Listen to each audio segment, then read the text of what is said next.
Gods.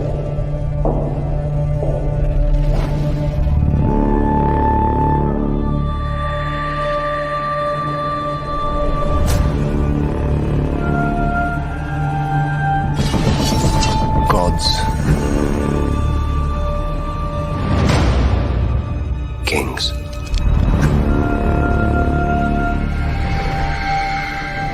Fire.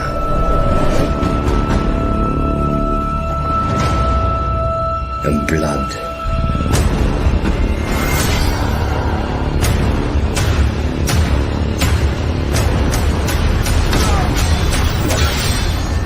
Dreams didn't make us kings. Dragons did. The threat of war looms.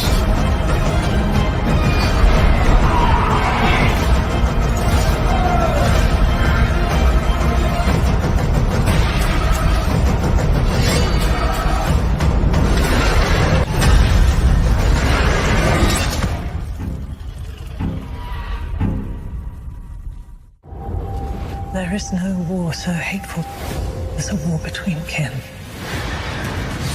I mean to fight this war and win it.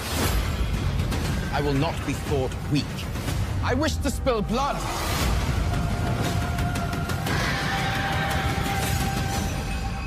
And no war so bloody as a war between dragons.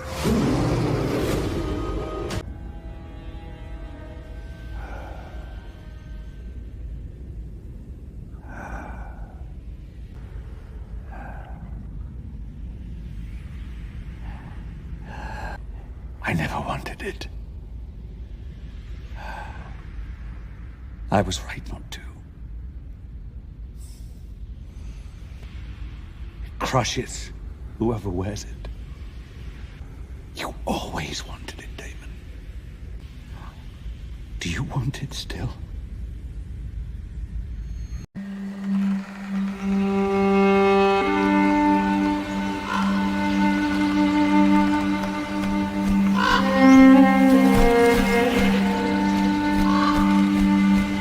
Duty is sacrifice.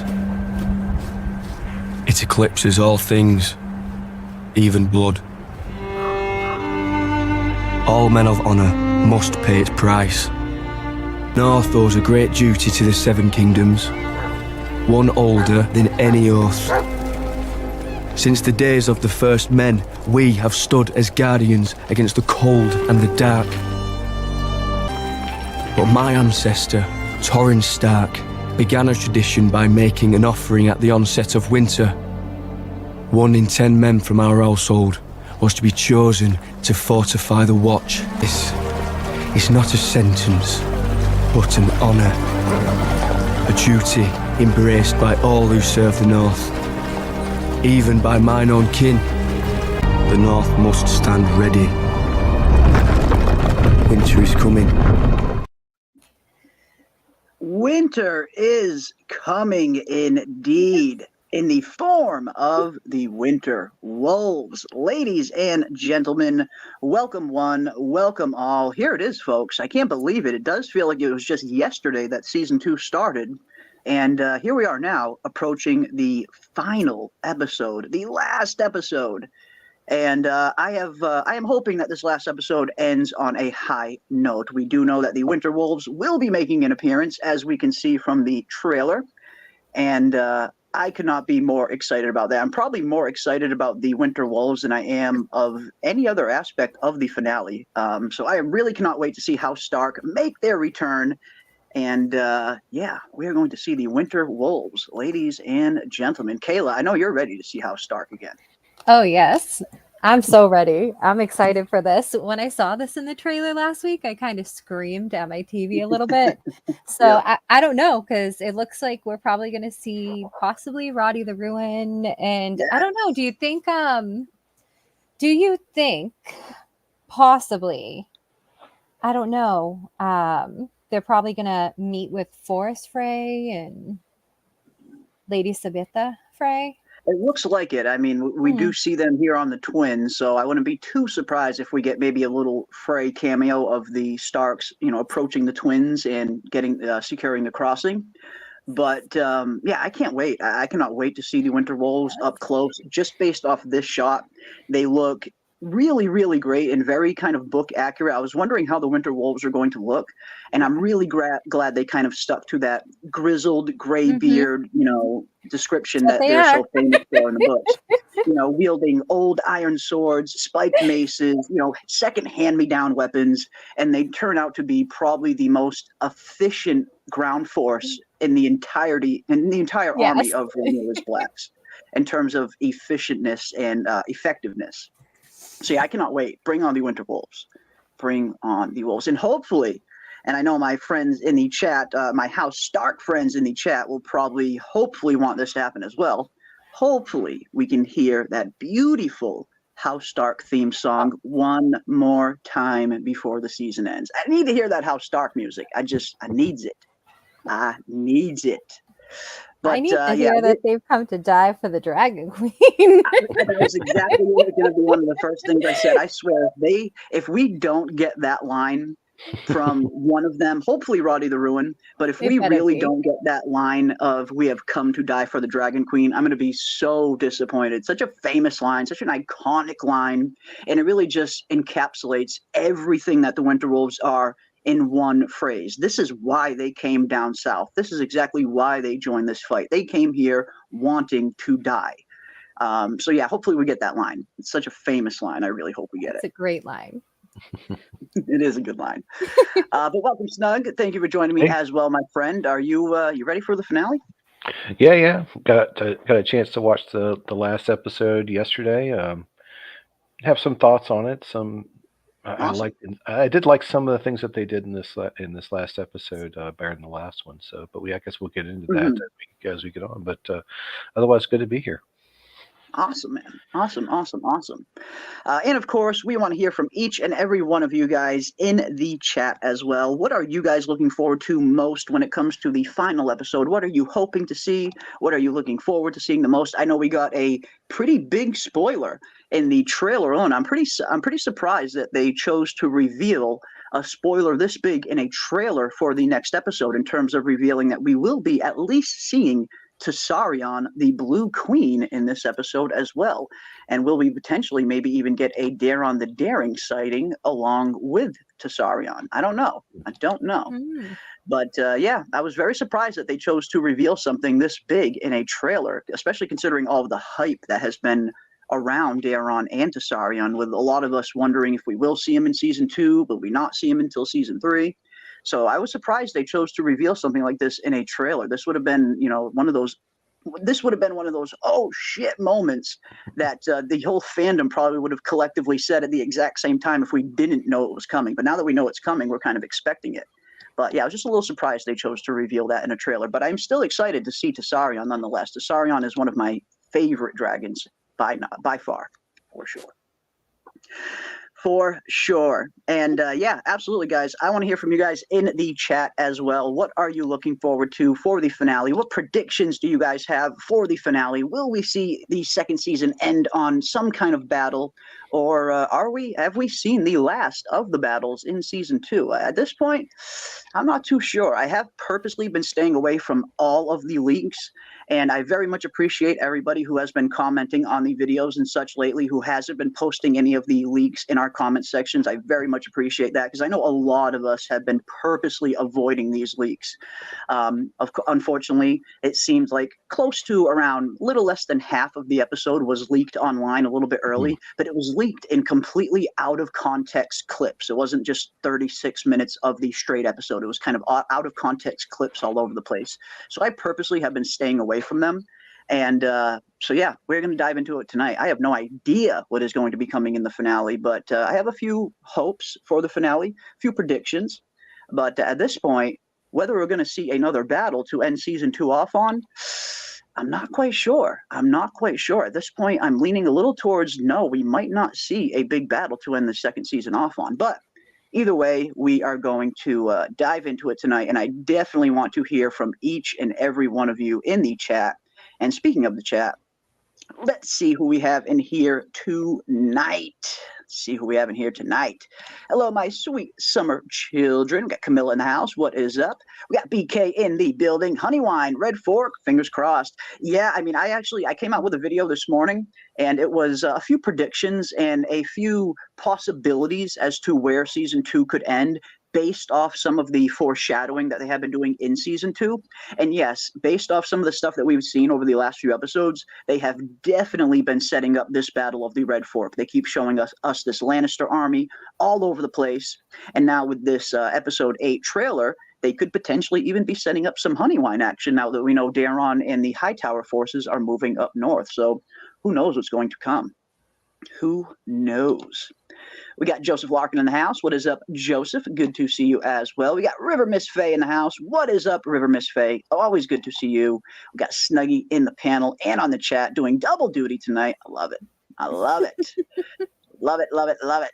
Let's see what else we got. We got Rip the Dodo Birds in the house. What is up, Rip the Dodo Birds? And welcome to my people from Tampa and from Florida representing. Love it. Love my Floridian friends. Always love seeing where people are tuning in from. We got Henry Bemis in the house. What is up, Henry Bemis? Straight killers. Yes, Henry. Henry knows. Henry knows. The Winter Wolves are exactly that, my friend. And I cannot wait to see them in action. Once we really see the Winter Wolves really start getting into the thick of it, I think they're going to be a huge, huge fan favorite. And they really do go on to be one of the most effective fighting forces on the ground. They do damage. They very much do damage, very much akin to Viking berserkers, the way that they fight. So I can't wait for people to see that. And hopefully they do the Winter Wolves justice. Hopefully they do the Wolves justice. Leo V wants to see who plays Daeron, interested in his character and how he's different from Aemond and Aegon. Me too, absolutely. And I love how they are kind of seemingly setting up Daeron in the show to be a little bit different from Aemond and Aegon based off that conversation we got between Alicent and Gwaine in the previous episode. Yes, and it's very similar to how it is in the books, where Daeron, he didn't really grow up like his brothers in King's Landing, surrounded by royalty.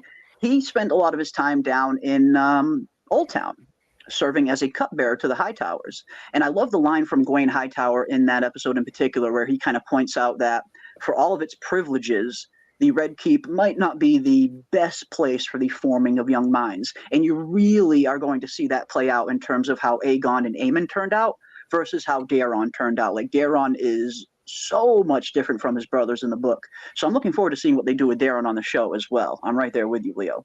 And it's going to be interesting to see who plays him as well. We have heard rumors all year that I think Tom Taylor Nuttall was rumored to be playing him, but it was never confirmed. So I guess we'll see. I guess we shall see. We do have this one shot that I will bring up real quick. We do have this one shot of the a shot that comes from the trailer, so it's not a spoiler. It's an official trailer shot from the episode 8 trailer, and we see this shot right here. Pull this up.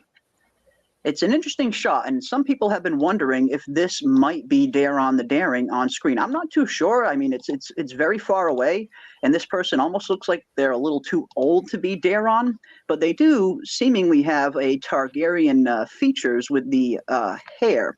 So yeah, check this out, guys. See this character here in the background. Some people have been wondering if this could be young Daeron. And again, it's super hard to tell. It's super blurry. It's super far away. And this person doesn't really look that young, like on first glance. This looks like a full-grown man. But yeah, it's hard to tell. Some people have been wondering if this is Daeron the Daring right here. And I guess we'll find out. I guess we shall find out. People see the white hair and instantly think Targaryen, and I totally understand that. I mean, it's a very prominent feature of the Targaryens. But yeah, I'm just not quite sure. I'm 50-50 at this point. But let me know in the chat. What do you guys think? Do you guys think this could be Daeron? What do you think, Kayla? Possibly. I mean, I never zoomed in on it, so I just assumed, like, oddly, it looked like Daemon because of the hair. To be honest, I didn't zoom into it. You're like the FBI with this. It's possibly it.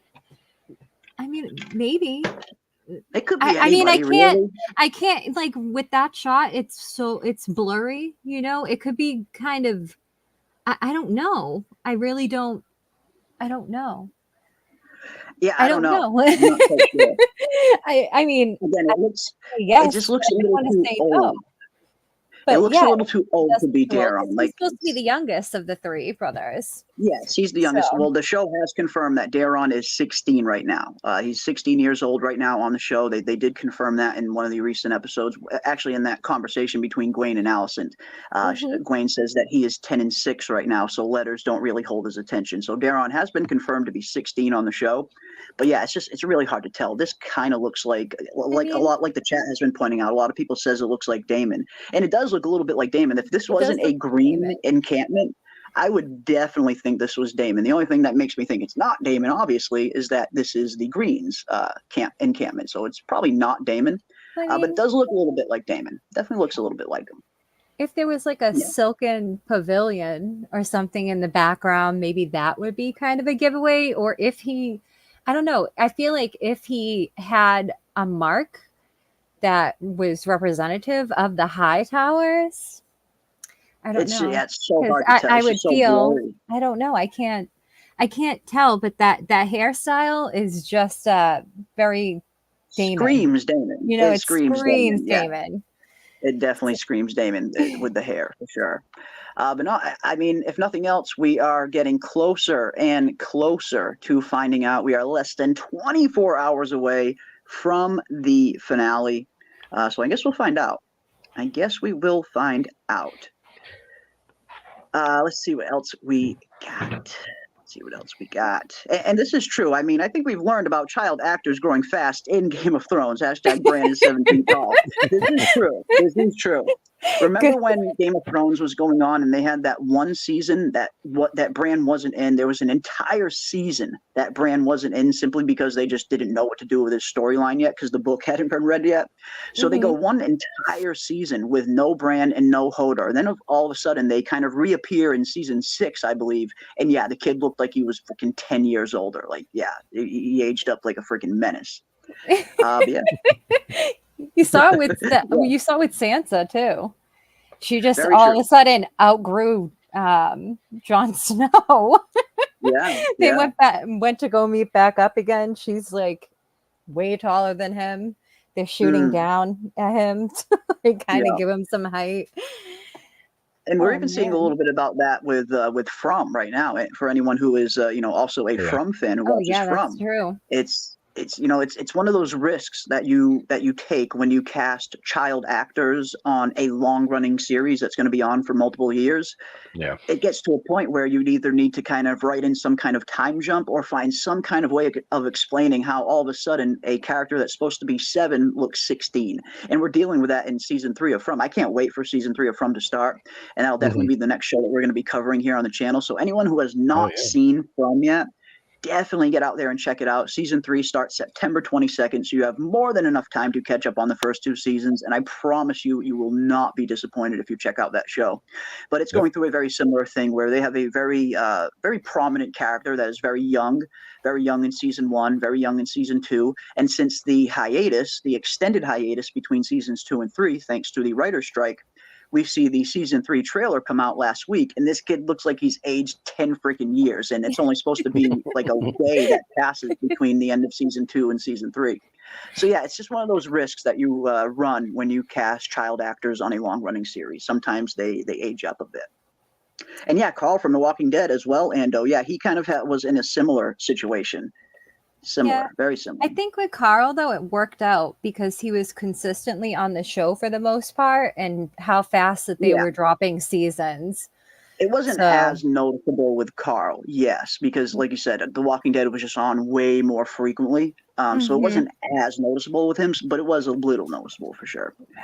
But yeah, Targaryen features and looks noble. It does a bit. It does kind of have those kind of Targ features. Does like kind of look like he's got that noble posture a little bit. Yeah, it's hard to tell. It is hard to tell. They want to make Daemon fight on all fronts, but this is pathetic. They was so slow. Daemon is snake along with Caraxes. They will continue to slither, says Joseph Larkin. And I must say, it does feel a little bit like Caraxes in particular has been given a little bit of the ghost treatment from the later seasons of Game of Thrones. We've practically Horrible. we haven't seen Caraxes at all in season 2. I am missing the Bloodworm. I must say, he's definitely one of my, if not my favorite dragon, and certainly one of the coolest dragons in terms of, you know, his design and Caraxes' personality. So yeah, it feels like Caraxes has been giving the ghost treatment in season 2. We need more Caraxes. Hashtag free the Bloodworm, ladies and gentlemen. Free the Bloodworm. He was literally crying in the back, like in the back there by the tree. Like when you go back, was it 2 episodes ago? He was like, "Are we going? Let's go. Yeah, let's go burn some shit." Like,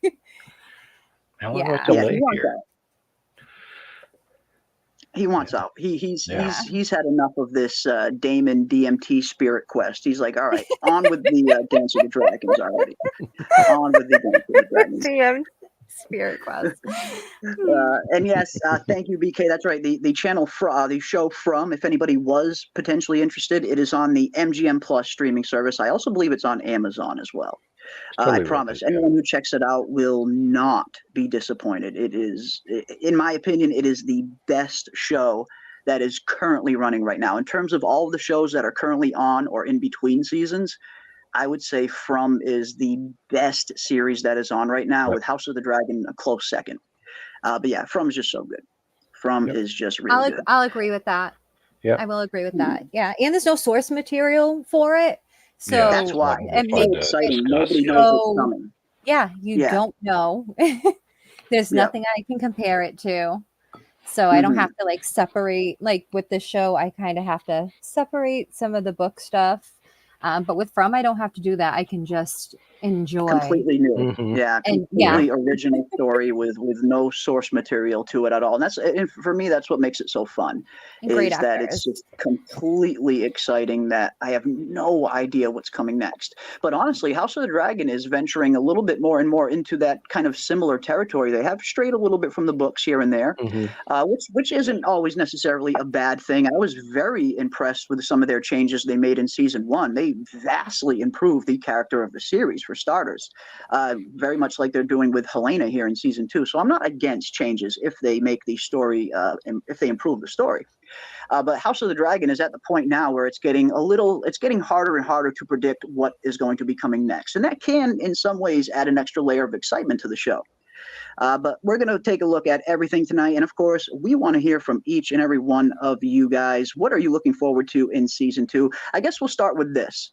What do you guys think season 2 is going to end off on? How will season 2 end? There have been, of course, they have been foreshadowing a lot of big events. We have been seeing them lay the groundwork for the Battle of the Red Fork.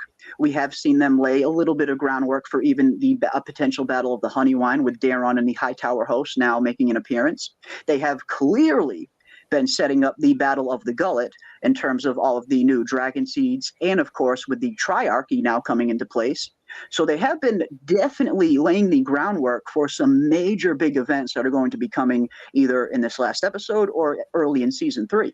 So I guess I'll ask everybody on the panel and in the chat, what do you guys think season 2 will end off on? Will we get the Battle of the Gullet?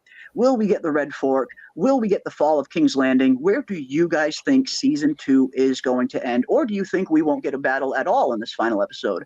I want to know what you guys think. What about you, Kayla? Where do you think season 2 is going to end? I think more than likely it's going to end with probably Rhaena and the boys going off on the ship. That's what I think. Not necessarily Rhaena, though. I think, I don't know. I want to say what I want to happen. What I want to happen. I think they're going to set up the. I think they're going to set up the. I think they're going to end it like setting up the Gullet. That's what I would think. That's kind of what I envision as well. We know the triarchy is going to come into place. We actually see this one shot of a fleet potentially entering Blackwater Bay, maybe. And this could potentially be the triarchy making their way to Westeros. So I wouldn't be too surprised if season 2 ends with the triarchy sailing into the Gullet, maybe intercepting the ship that young Viserys and young Aegon are, and season 2 ending on a big cliffhanger like that, with the actual Battle of the Gullet coming early in season 3.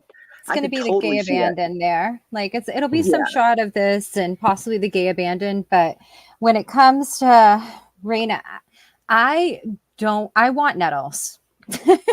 Yeah. I want Nettles. Okay. And At this I point, would like. I've kind of just given up on the whole thing. I At this know, point, I I'm just going know. to see what comes. I need to have hope. I need to have a little bit of hope, Jeremy. Okay. I know I signs are understand not that. looking good. And I understand that.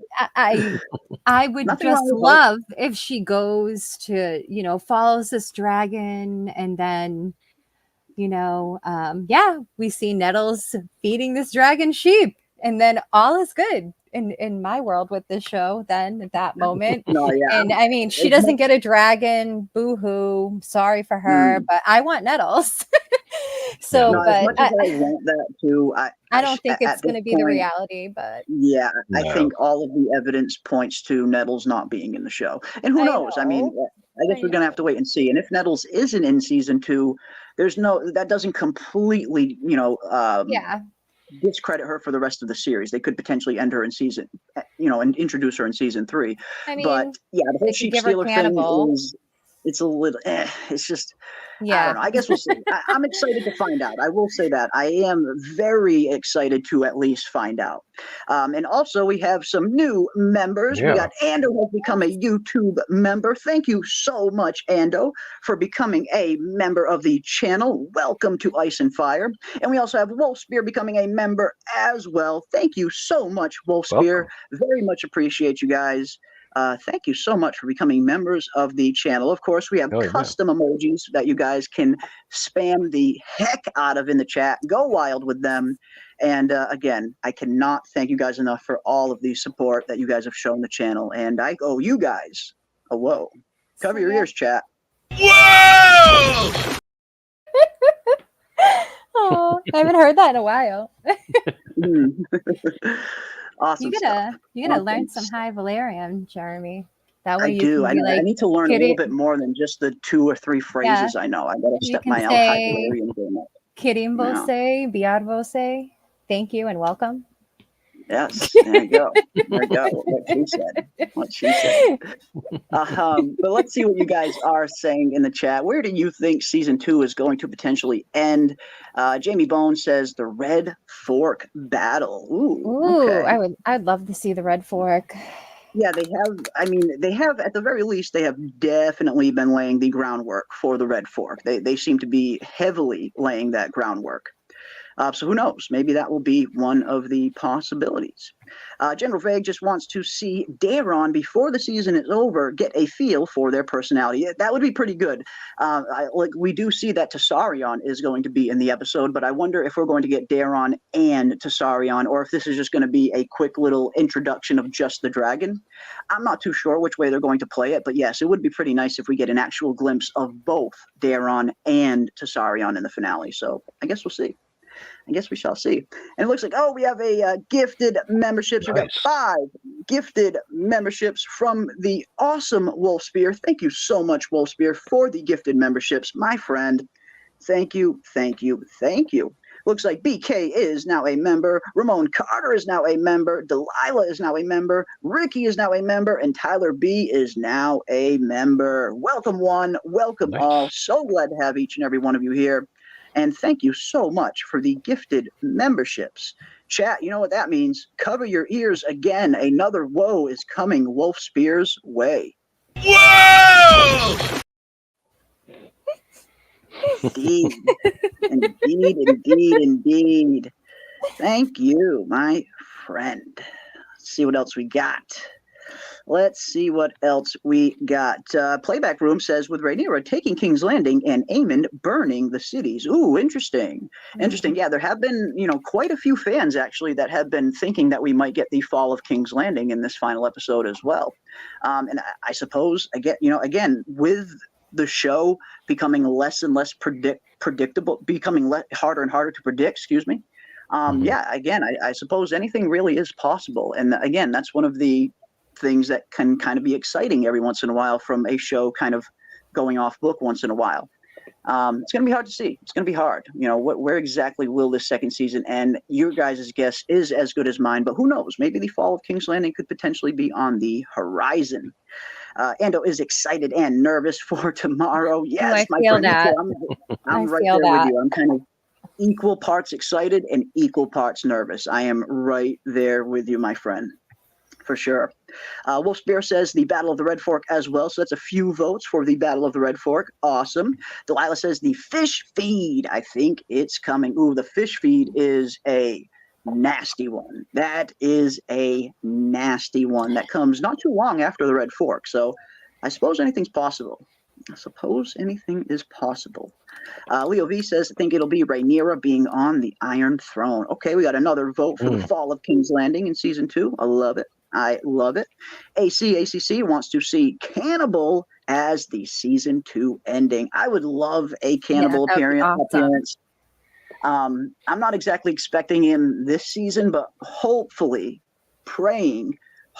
that we get Cannibal in season 3, because Ryan Condal did come out and say that we are getting 5 new dragons in season 2, and so far we have seen 3 new dragons, which leaves two more slots. And thanks to the trailer, we now know one of those slots is going to be Tessarion the Red Queen, the Blue Queen. And the other one, the fifth most likely being Sheep Stealer. So it looks like those are going to be the 5 we're getting in season 2. So if we do see Cannibal, I'm not expecting him this season, but hopefully in season 3. Well, could the hints that we're getting that seem like it's Sheep Stealer actually be Cannibal? Because that's what I'm wondering. Anything's possible. Yeah, that is. I suppose anything's true. possible. All that she said was that, I mean, they are kind of laying hints of seeing all these, these shard sheep carcasses being found all over the Vale. So I do think they are kind of laying the groundwork for it to be Sheep Stealer. But all they did say was that it was a wild dragon and that was rather large. So I suppose anything's possible. I think it's going to be Sheep Stealer, but who knows? Who knows? And I'm right there with you, Jamie Bone. Finale equals hopefully Caraxes actually doing something. And again, I'm right there with you. Like, I love Caraxes. Caraxes is one of my favorite dragons to see on screen. And it does feel a little bit like Caraxes has been getting the kind of the ghost treatment, the season 7 and 8 ghost treatment that they gave to that beautiful direwolf. And I get it. Daemon's storyline in season 2 has been very kind of condensed, and he's been pretty much at Harrenhal this entire season. So there hasn't really been a whole lot of call for him to use Caraxes, but I don't know. I guess that just goes back to me personally not being the biggest fan of Daemon's storyline in season 2. I feel like they could have utilized his time at Harrenhal much better. But yeah, I'm right there with you. Hopefully we will get some nice Caraxes scenes in this final episode. Hopefully.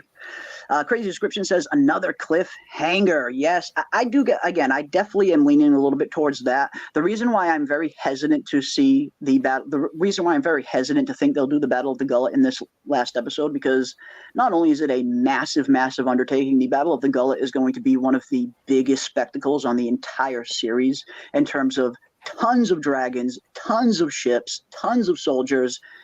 Shit gets hectic. So I'm really not expecting to see that in this final episode. The Battle of the Gullet is the kind of event that needs an entire episode dedicated to just that. It's not something that you can kind of just shove into a finale in the last 20 minutes. So I'm really not expecting to see that. And another reason, I think they're going to want to avoid feeling repetitive. We saw how season 1 ended with the death of one of Rhaenyra's sons.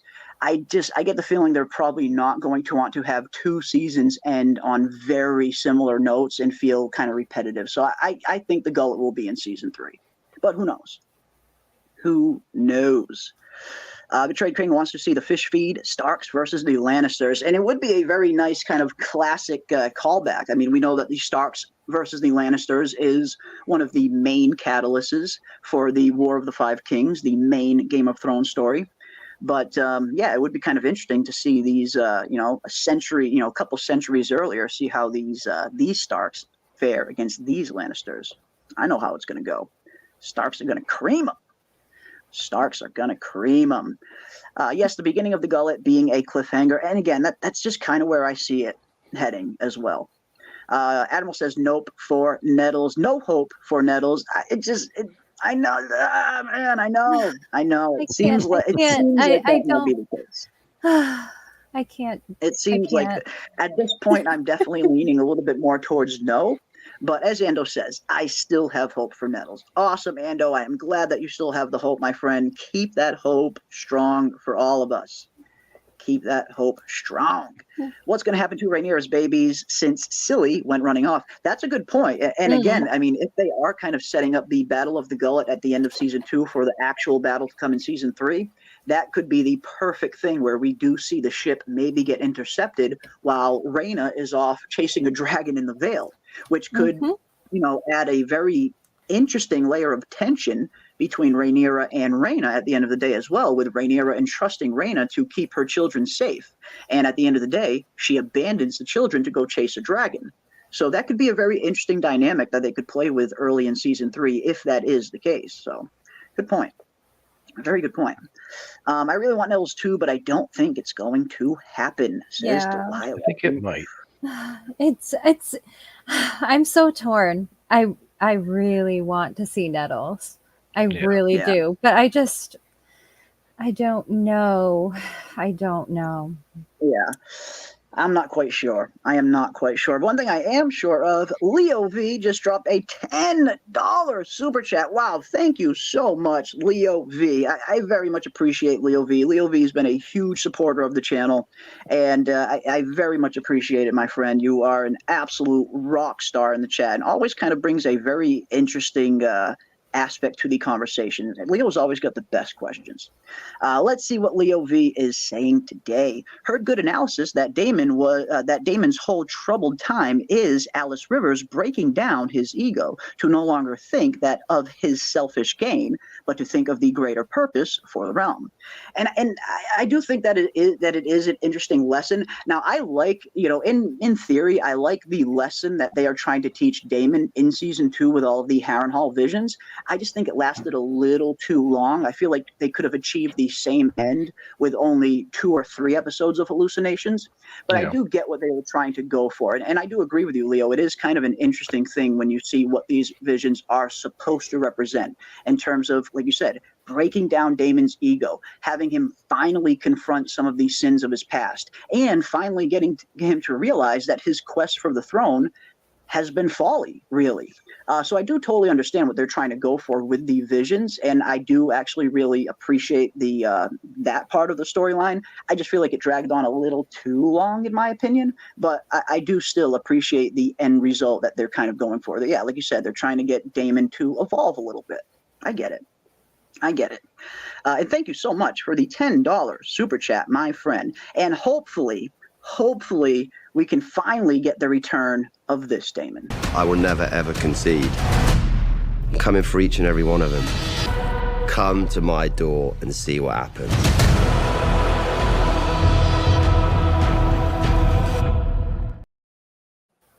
Yes. I need Daemon bring back the rogue prince. Exactly. Bring back the rogue prince. Awesome stuff, guys. Awesome stuff. Let's see what else we got. Larry Strong really playing on Aegon's emotions and physical pain. Yes, absolutely, Misty. And this is something that we have been kind of seeing play out over the last few episodes or so, where, like you said, Larry's is very much manipulating Aegon, and he's having a pretty easy time of it, it seems. Aegon, of course, is super vulnerable right now. So if Aegon was ever kind of open to be manipulated, it would be right now in his very weakened state. And Larry sees that. Larry, for all of Larry's creepiness and his weirdo tendencies, he is a smart character, and he does seem to have very good intuition about the people around him.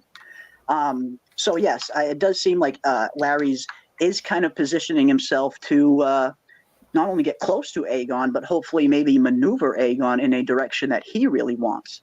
So it's going to be interesting to see what happens between them two in this final episode and where their storyline goes. Where do you see this one going, Caleb and Snug? Suggy, you want to go first? Well, oh, sorry. Yeah. I'm not really sure. I mean, I do like the character development there. I think that it's interesting how he's playing on him. I'm not sure where it's going to go. So I'm not I don't remember what happens in the book, or if this is something that didn't quite happen in the book or wasn't laid out. But yeah, I'm not really sure. Well, that's the thing. When it comes to the book, I think, there are some things that aren't explained in the book that I do think Larry's is going to be responsible for on the show, in terms of Aegon disappearing, for instance, kind of just without a trace. I get the feeling that's going to be most likely Larry's that helps him out there. What do you think, Kayla? Where do you think this one's going? You kind of just gave my answer. That's what I was going to say. No, it's all good. Because I didn't want to give any spoilers out about which particular event. But I think pretty much what you just said. So I don't know necessarily how to say anything other than that without spoiling, because I'll go into depth. I feel it. So Rain, It was nice. It was nice to have Sorry. Laris get some more screen time, though. I think that he's been underutilized in this season. Absolutely. Definitely. I think that- And I feel like. Oh, sorry, no, go ahead. No, go ahead. No, I just think he's one of many characters actually that are kind of underutilized this season. That I was expecting a lot more screen time from certain characters that we just didn't really get a lot of screen time for. And yeah, Larry's is, yes, he's a secondary character, but he is one of the better actors on the show, I would say. Matthew Needham, who's playing Larry's, he's definitely one of the better actors on the show. So yeah, utilize this guy a little bit more. He really is he's kind of like Littlefinger, Varys, all rolled up into one, only a little bit more evil and much more selfish, I would say. So yeah, utilize this guy a little bit more. He's a phenomenal actor. Oh yeah, he's good. Yeah, the scene he had with Aegon was phenomenal, and I think it was my favorite scene with him personally within both seasons so far. And yeah, I think it would have been nice to probably utilize him a bit more this season and kind of get more into his mindset a little bit. That would have been kind of cool to do. Yeah. Even his introduction with Aemond, I thought was really good, where Aemond basically put him down. It was very interesting. Yeah. Yes, and that's the difference between Aemond and Aegon right there. Aegon is a little more open to be manipulated and not quite as sharp, where Aemond, he's not going to fall for those same kind of tricks. So Larry's tried. It seems like he tried with Aemond, realized it wasn't going to work, and went right to freaking Aegon and tried to manipulate him. So yeah, you could definitely see the difference there between the two brothers and how one is much more pliable than the other, for sure. And BK, don't even mess with me, BK. Don't even mess with me, BK. I can't right now. Nettles the non-existent, Maelor the missing, Roddy the removed, Sabitha the shifted, That's Cannibal true, the couched. actually. I forgot about that. No. Don't put those vibes out there, BK. Don't do it to me, man. Don't do it to me. Aegon, my love, will come back stronger. I do think that could potentially happen as well. I do think Aegon is going to learn a lot about himself, and I do think Aegon is going to evolve a little bit in terms of when Aegon eventually does kind of reemerge. If he does reemerge, again, we have no idea what the show is going to do compared to the book. But I do get the feeling it is going to be very similar in terms of Aegon's journey. And I do think we are going to see Aegon come back a little bit stronger. I get the feeling he is going to start to learn and kind of mature a little bit more, and hopefully finally realize the stakes that are involved in playing this game, which is something he didn't really fully realize when he rushed into that battle with Sunfire, not really thinking. So I do think Aegon, if he does come back, I do think he will be a little stronger for it. At the same point, he never really wanted to be in the position that he was put in. True. In an aspect. So, I think they're doing such a great job paralleling Viserys, his father, with him, and Daemon and Aemond through things. So, and there was that interesting comment, I think it was you that brought it up, that perhaps we may see him, or will we see him in the kind of mask that Viserys had? Yeah. So will we see him in a similar mask that Viserys wore? Because that cutscene, how they cut from basically Daemon having that vision with Viserys, and he was talking about the crown and everything, and we go right into with Aegon. No, I think it would be a pretty cool. It would be pretty cool symmetry at the end of the day. If Aegon does end up kind of donning a similar mask that Viserys wore on his kind of on the scarred side of his face, it would be pretty cool to see for sure. My favorite character of season 2 is Sir Simon, though. Sorry, Damon. LOL. Yes, I love Sir Simon. I think he's been such a great addition to the show. And yeah, I mean, Sir Simon's just awesome. Where he is. Here he is. Here's good old Sir Simon. Yeah, HBO security be like, eh. Yeah, I really think he's great. I mean, he's a phenomenal actor. You know, Sir Simon Russell Beale, incredibly famous actor, more so in Britain than in the States. But the dude is an absolute veteran. If you look up his name, you'll see just how many things this dude has been, and he's an absolute veteran. I'm actually kind of surprised they were even able to get him for such a small role in a show like this. But yes, he's been a great addition to the cast. Him and Daemon had some pretty good banter back and forth, like when Daemon first lands at Harrenhal. And I love that one scene where Sir Simon is like totally just shushing Daemon and calming him down after Daemon's freaking out after one of his visions. He's like, shh, shh. And it totally works. It totally works too. Does the actor does the actor mostly do comedy? Because he seems like he has that. He's an actor that's a little bit more suited to comedy. He's done a little bit of everything. He's definitely done some comedy work, but he's done it all. He's done everything. I wouldn't say he's kind of pigeonholed into one category. He's done a lot of everything. But yeah, he's an awesome veteran, absolutely awesome veteran actor. Really glad that he's here. Really glad to see him on the show. And yeah, without Larrys, Aegon is dead. Yeah, right now, I do think that Larrys is going to be vital in keeping Aegon alive. When we do eventually get to that big King's Landing scene, yes, I agree. I think Larrys will be a big reason that Aegon may or may not be killed. I think Larrys is going to, he's going to be there. I think he's going to be there. Again, I think Larrys will be responsible for that unexplained thing that happens in the books in terms of the disappearance. I definitely think Larry will be the one kind of doing that. Absolutely. For sure. Yeah, definitely. How angelically beautiful is Queen Helena? Yeah, she looks great in this trailer. I really must say. I love, it looks like we're going to get some really good Helena and Aemond scenes. We do know from the trailer that Aemond does approach Helena and asks her to join him on Dreamfire in battle. Aemond knows that he is completely outnumbered now. He saw that Rhaenyra gained some new dragon riders, and not just any new dragon riders, Vermithor and Silverwing, two massive dragons, one that is very, very ferocious and could maybe even take Vhagar by himself in terms of Vermithor. So yeah, Aemond knows. He knows that he is outgunned now, and that must be a completely different feeling for Aemond. Aemond has gone the last, 10 plus years or so riding the biggest, most powerful dragon in the world, thinking that he's basically untouchable. And now he sees that. He's flying towards Dragonstone, and he sees the forces of Rhaenyra and all the new dragons that she acquired. And it scares him. For the first time since season 1, we see actual fear in Aemond's eye. So I get the feeling this is going to be a very interesting Aemond that we see in this final episode, because this is completely uncharted territory for him. For the first time, he's not the deadliest things in the skies. So I'm looking forward to seeing how he handles that. To me, I don't know. This here, the way that she's looking at him, I don't know. It kind of looks like she's about to drop a vision, or that's what it looks like.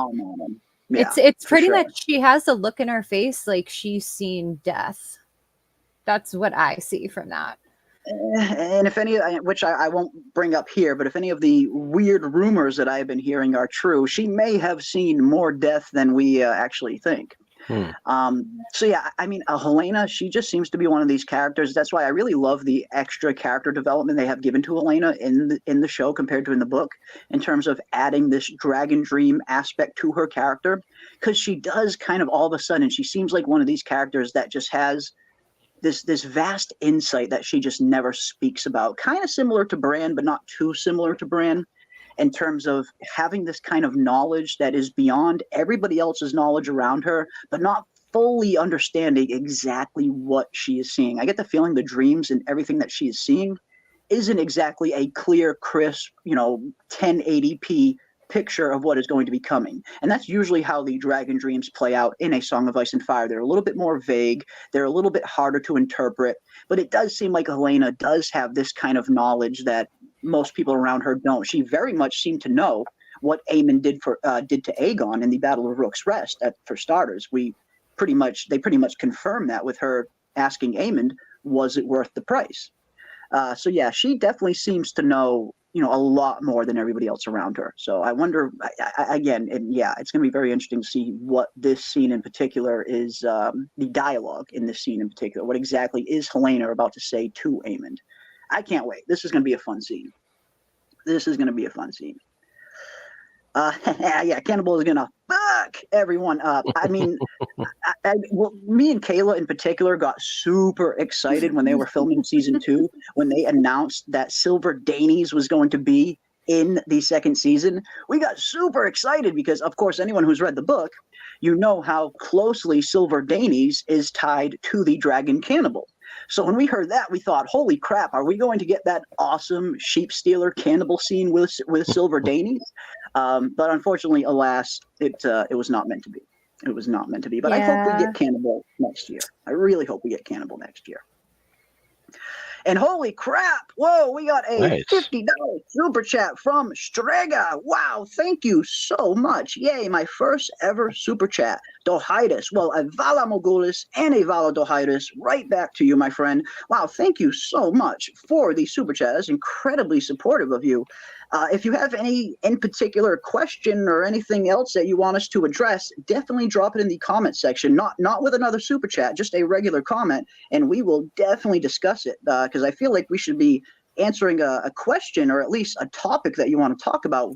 Thanks to your generosity. Wow, thank you so much. Yeah. That is very, very, very appreciative, and you are most welcome here, my friend. Cover your eyes, ladies and cover your ears, ladies and gentlemen. A woe is owed. Whoa! Awesome stuff. Thank you so much. Thank you so much for the support. That is very generous of you. Wow. Wow. Awesome stuff. Awesome stuff. Hi, Jeremy. How young are you? I will send super chat if you answer. Oh, wow. Thank you. I am 34 years young. I will be turning 35 in September, actually. September is my birth month. So, yeah, I'm not too shy about personal stuff. Most people know most about me. But, yeah, I am 34. So thank you so much for the super chat. Very much appreciate that. Very much appreciate that. Apparently, Aemon executes him in the leaks. Oof, I hope not. I really hope not. Oh, man, I hope not. Again, that will eventually come. I mean, I suppose that could happen in the finale. We do know, based on where kind of Fire and Blood is going, that, Sir Simon might have some danger ahead of him. That is definitely a possibility. That is definitely a possibility. Let's see what we got. Since there are only 8 episodes, season 3 might come out in a year and some change. And yeah, it's going to be interesting to see what they do with season 3. I really hope that they return to the 10 episode format. If they do 8 episodes every season, it's just, I feel like at least 4 seasons won't be enough. If they are going to continue this 8 episode format, they're probably going to need a 5th season. Just based on the pacing of this season alone, like the pacing of season 2 in terms of how much story they have covered, they haven't really covered a whole lot. I mean, we get to Blood and Cheese and we get to Rook's Rest, and from there on, the story's been kind of dragging a little bit. It hasn't really advanced too much after Rook's Rest. It's been kind of slow since episode 4. Right. So if they are going to keep the 8 episode format, I don't know how they're going to do that in just 4 seasons. They might need a 5th season if that's the case. So I really hope they return to 10 episodes in season 3. What do you guys think? You think we'll get 10 episodes in season 3, or do you think they'll keep the 8 episode format? They better do 10 episodes. 8 episodes is not working. They need 10. I'm sorry. That's my personal opinion. So I think they'll keep it with 8 for cost. I hope not. Man, I hope not. It just seems like, shows have just been getting shorter and shorter and shorter over the last 10 years or so. Even HBO shows, if like you, I'm sure you remember, Kayla, when we think back to just a few years ago when when True Blood was on, they were doing what, 12, 13 episodes a season. So even that would be more preferable than the 8 and 10 that we're getting nowadays. But yeah, it just seems like every year seasons are getting shorter and shorter and shorter. And I get it, like you said, Snug, smaller budget, easier to produce, cheaper to produce, and ultimately they're probably going to go on to make as much as they would have made if they do that extra 2 episodes. So I get it from a studio standpoint. But man, sometimes you got to think of story over budget in terms of, especially a show like this where HBO seems to be, at least from all of their statements, seems to have no problem throwing big amounts of budgets towards this show. So there's really no reason they shouldn't do 10 episodes per season or even more. But yeah, I have no clue what they're going to do with seasons 3 and 4. I hope they return to 10 episodes, but who knows? Who knows what they're going to do? Yeah. And especially, it seems like there has been a lot of fan backlash over the 8 episodes. We have been hearing a lot of people that have been a little disappointed that there's been only 8 episodes, especially considering we wait a year and a half, 2 years in between seasons.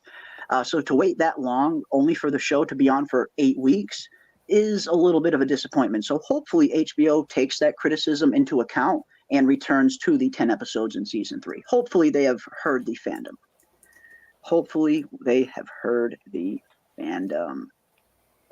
Awesome stuff. And it looks like, we got another super chat from Strega. Wow, thank you so much for another 50. Wow, same age as me. Mine is in October. Advance HBD. Wow, well, happy birthday to you. Happy advanced birthday to you as well. Wow, awesome. Yeah, man, mine's right towards the end of September. Actually, right around the time when From Season 3 is going to be airing is not too far away from my birthday, actually. So I got a really good birthday present this year in terms of seeing From Season 3 return. That's the best birthday present I could ask for. So thank you so much for the super chat. Wow, it was very generous of you. Guys, chat, you know what that means. Cover your ears again. Another woe is owed. Whoa! Thank you. Nice. Hell yes, very nice indeed. Yeah, we got Allison as Lady in the Lake. LOL. It was very reminiscent of the kind of Lady in the Lake vibes. And I actually saw a lot of people in my comment section when they saw Allison walking out to the lake. And I would love to get everybody else's take on this. What exactly you guys were thinking when you first saw that scene?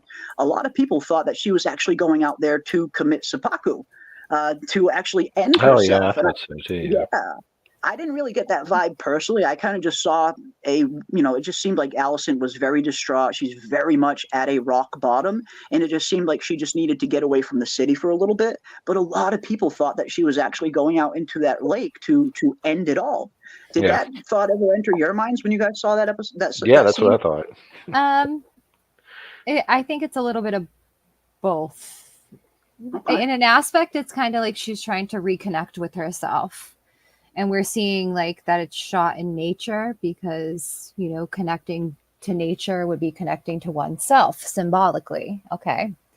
But then there is that aspect there of possibly her kind of wanting to end it all. Mm-hmm. And I think that was actually expressed. I forget who said it. I read some article on it. And I guess that was part of the intent for that scene.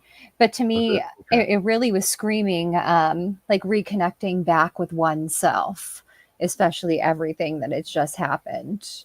And her feeling very disconnected to everything, pretty much. I thought the scene was actually beautiful. I thought she looked absolutely stunning. Laris would have liked it. Well, that actress, I think that I think she's gorgeous.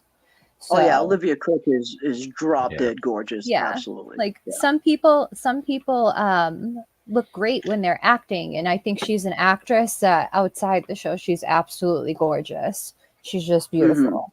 Mm-hmm. So, but yeah, I thought that scene was beautiful. Mm-hmm. It was just it was well shot. Yeah.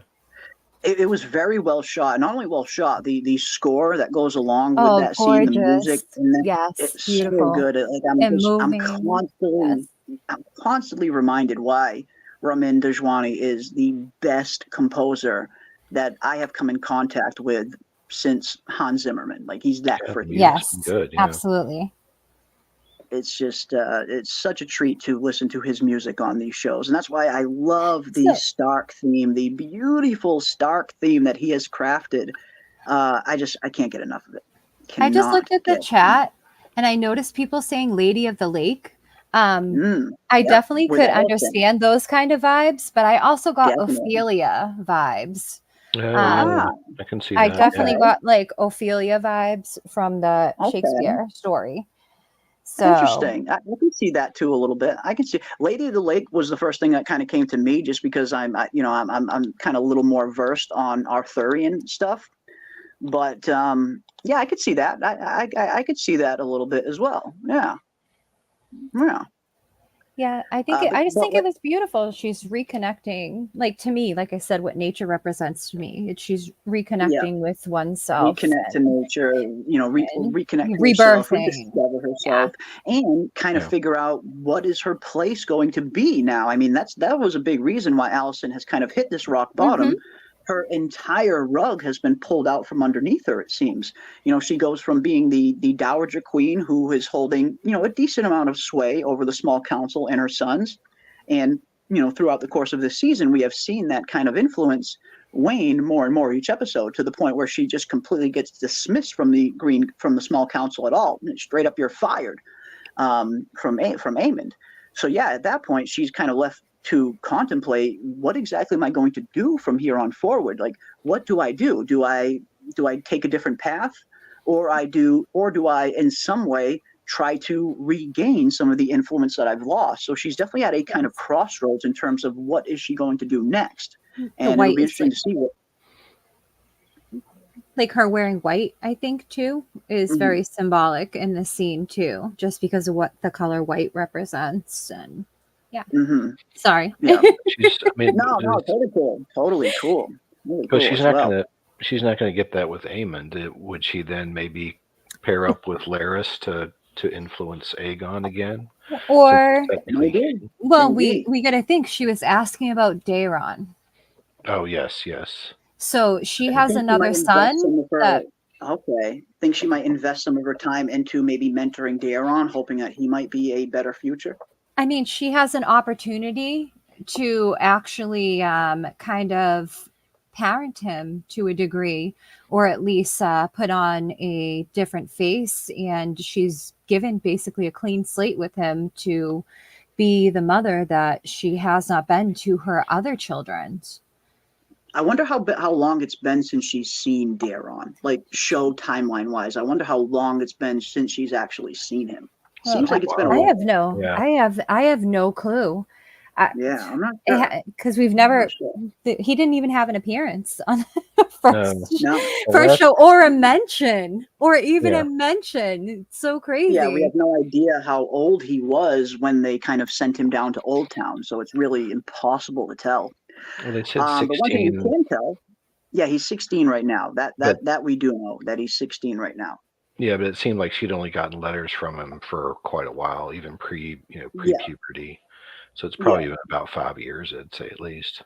Probably something around there. It definitely seems like it's at least been years. I mean, it seems like she hasn't seen him in a while. So yeah, it'll be interesting to see if they have a reunion and how it goes, and if Allison can maybe she feels like she has a chance to do it better with Daeron than she did with Aegon and Aemond. Maybe she's looking for redemption here as a mother. Who knows? But I know one thing. We got another super chat, another 50. Wow, thank you so much. Love Allie and Ray more than Massaria. Also love nature. Hell yes, I love nature as well myself. And yeah, actually, the Rhaenyra and Massaria scene did kind of come under a lot of criticism. I did see a lot of people in my comment section that were calling it out for kind of coming out of the blue. Like, it just seemed like kind of out of the blue. And I think that's because, from what we hear, it was an improv scene. I guess that scene wasn't actually written into that episode. It was a scene that they kind of just improv when they were filming that scene. So it seems like it wasn't planned. But no, that is totally cool. That is totally cool. And hell yeah, I am. Who doesn't love good old nature? Who doesn't love nature? I love And thank you so much again for the super chat. Thank you, thank you, thank you. Very generous. Wow, you guys have been so supportive. I can't thank all you enough. It's certainly not required though. You guys being here and just hanging out is more than enough. You certainly do not have to spend money. That much you do not have to do. But I very much appreciate it. Very, very much appreciate it. Allison floats. Hard to unalive yourself when you float well. This is true, Daniel. This is true. Very true. Hard to unalive yourself when you're floating at the top of the lake. This is true. Yes. But yeah, no, yeah. For some reason, a lot of people thought that when they saw her walking out into the lake, that she might just be ending it all. And I could understand people having that assumption, maybe, especially considering how low Allison is in this point. She has definitely hit a rock bottom. So I could definitely understand why some audience members might have thought, oh, maybe she's just giving it all up. But yeah, I was definitely a little bit more along the lines of kind of getting Lady in the Lake vibes, and Allison just kind of needing to escape and just get away from the kind of just chaosness of the Red Keep itself. She just kind of needed to get away, retouch with nature, retouch with herself, discover where exactly she's going to go next. And it seems like she's doing that. Kind of want to see her feet clap. I'm sure Larry's does as well. Yeah. I'm sure Larry's does as well. And yeah, I thought she was a representation of the Lady of the Lake. That's kind of where my head went as well. But I love seeing all these different interpretations. I didn't even think about what you said, Kayla, but it does make sense now that I think about it. Like, it's Ophelia. Yeah, I mean, but see, white, like, there's a misconception about white because it depends on like culture as well. So yes, it is definitely symbolic of purity and like being clean and being safe, but white also in other cultures, it symbolizes death, it symbolizes mourning, it symbolizes a passage, a rebirth, and it has many different spiritual meanings, like very much like pertaining to like protection and cleansing. I mean, really though, we've seen that she's been trying to get clean this whole season. In an aspect. She definitely, she's definitely always in some water at some point, or scrubbing herself or whatever it is that she's doing. So I'm not sure. I'm not sure even where I'm going with this right now. I'm just talking. No, totally cool. totally cool. And I like both. I like both of these comments as well. And as Strega points out, in Chinese culture, that white is used for the dead and ceremonial burials at times as well, which is very true. And I really like this one as well, from No One Nobody.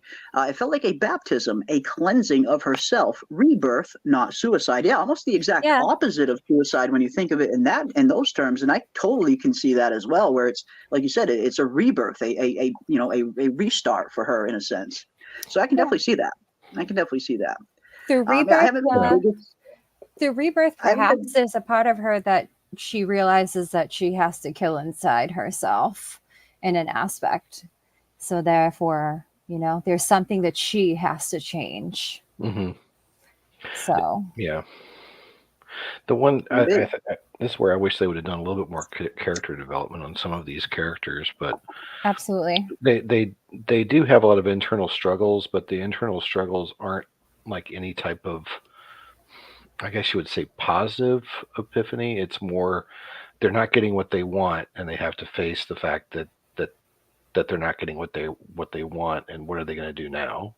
Are they going to have some self-reflection and maybe change path, or are they going to try to continue to get what they want, or what are they going to keep doing? So I wish they would have developed that a little bit more in some of the characters. Okay, interesting. I mean, interesting indeed. I do like this though, and I have been wondering this myself. We have been hearing wild rumors all year. There have been some interesting rumors, but nothing confirmed. But yes, will Cregan be at the Twins tomorrow? There was this concept art that leaked a few weeks back, And the concept art showed Cregan Stark leading the Winter Wolves across the Twins. But we don't see him here in the trailer, but the trailers have very much been known to remove things at time to not spoiler certain things. And we see this space right here in between.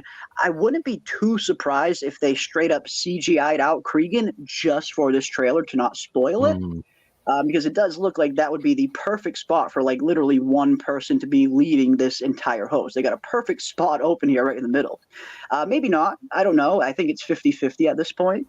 Ryan Condal did say at the beginning of the season we would see Cregan again. He didn't specify what season we would see Cregan again. He said this is just a tease for now and he will be returning. But he never specifically said if he will be returning in season 2 or if it will be in season 3 or 4.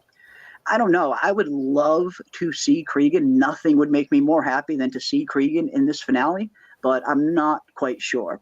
What do you guys think? You think we could get a possible sighting of Cregan in the finale? The only reason why I'm a little bit skeptical is because of what we saw Cregan say in the premiere, how he was just too busy right now. He needs his men up north to prepare for winter. So for him to take the time to travel with the Winter Wolves all the way this far south is certainly possible.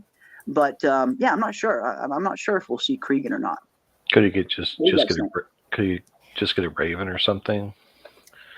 So we have a very short scene where he's asked to come down or something. Anything's possible, I suppose. I mean, it's really hard to tell what they're going to. Again, it's just getting harder and harder to predict what the show is going to do next because they have strayed from the book at times. But yeah, I don't know. I mean, it's possible we could see Cregan, but I wasn't really expecting it personally. But I suppose it's possible. But yeah, I don't know. I guess we shall find out. We shall find out very soon, too. Less than 24 hours away. Season 2, Episode 8 will be here.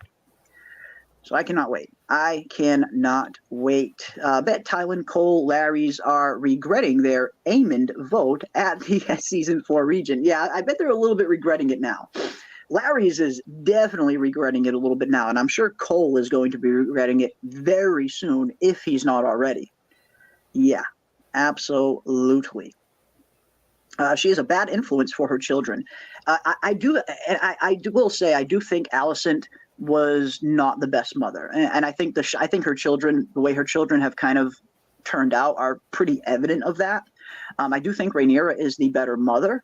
Alicent, yeah, I mean, I have no idea what it is to be a mother or a father for that matter. I am childless, but raising kids can't be easy. So I get the stress that she might be under, but it does seem like she just wasn't always there when her children might have needed her the most. And we see that one scene very early on in season 2 as well, right after Blood and Cheese happens. Aegon, of course, dismisses Otto as Hand of the King.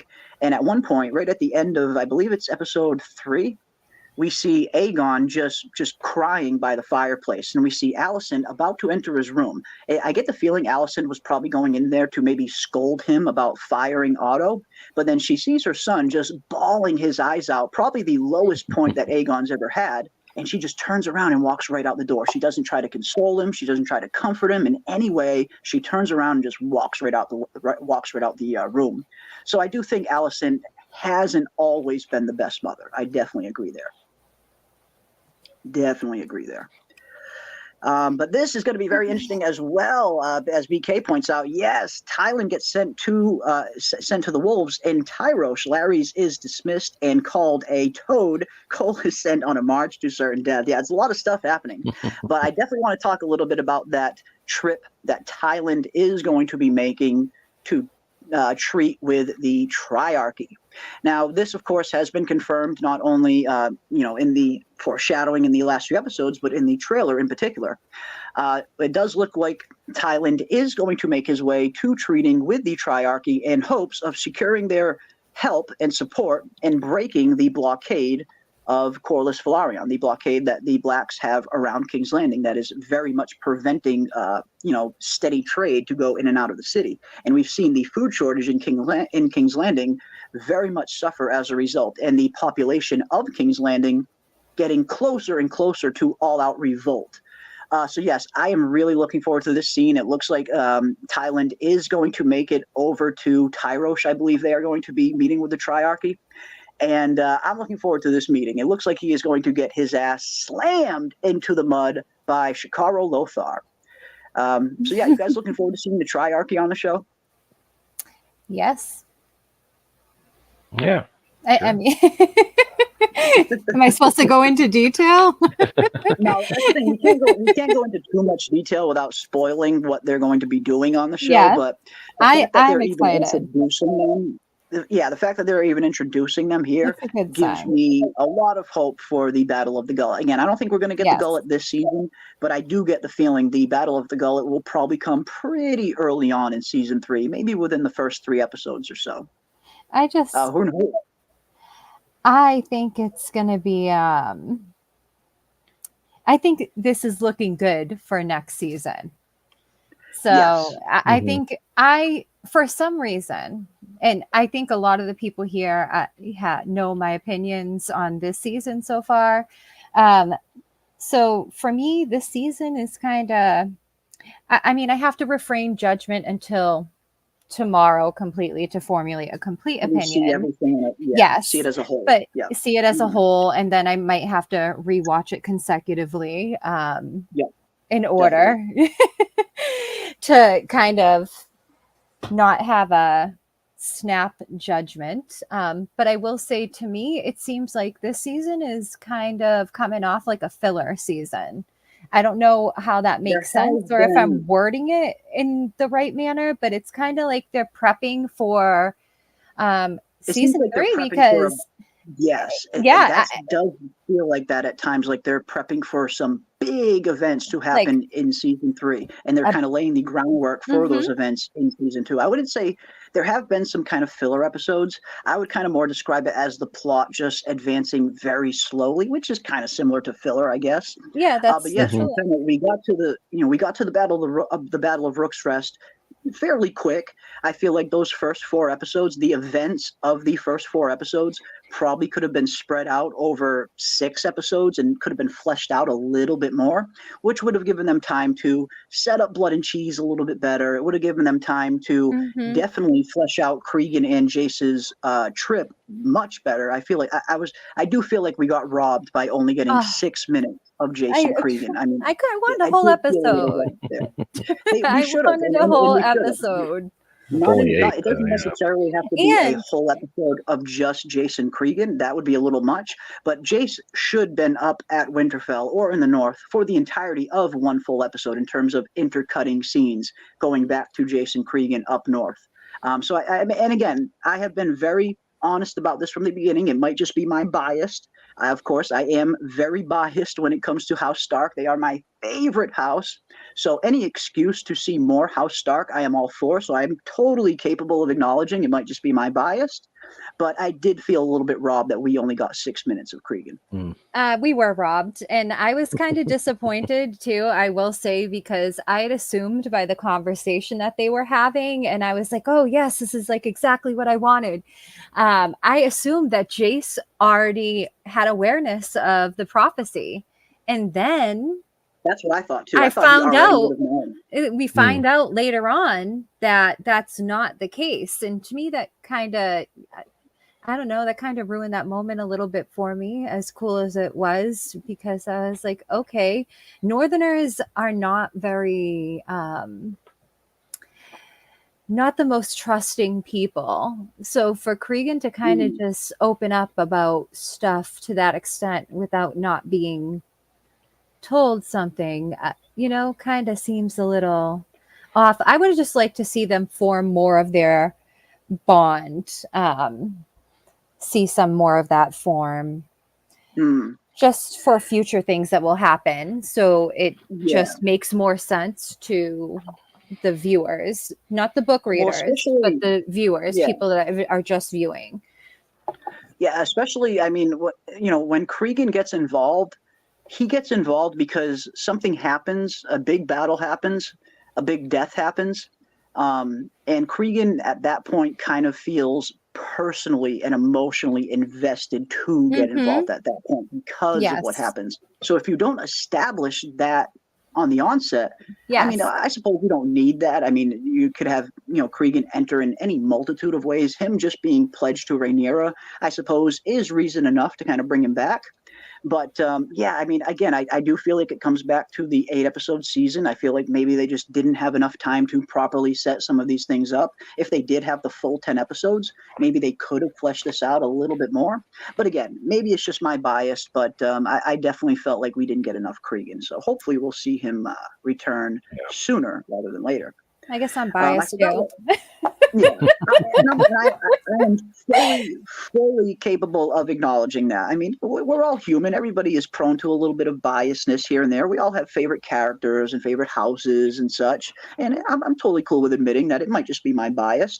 But yeah, I wanted some more Cregan for sure. Well, we could have had that instead of all of the Daemon and Harrenhal.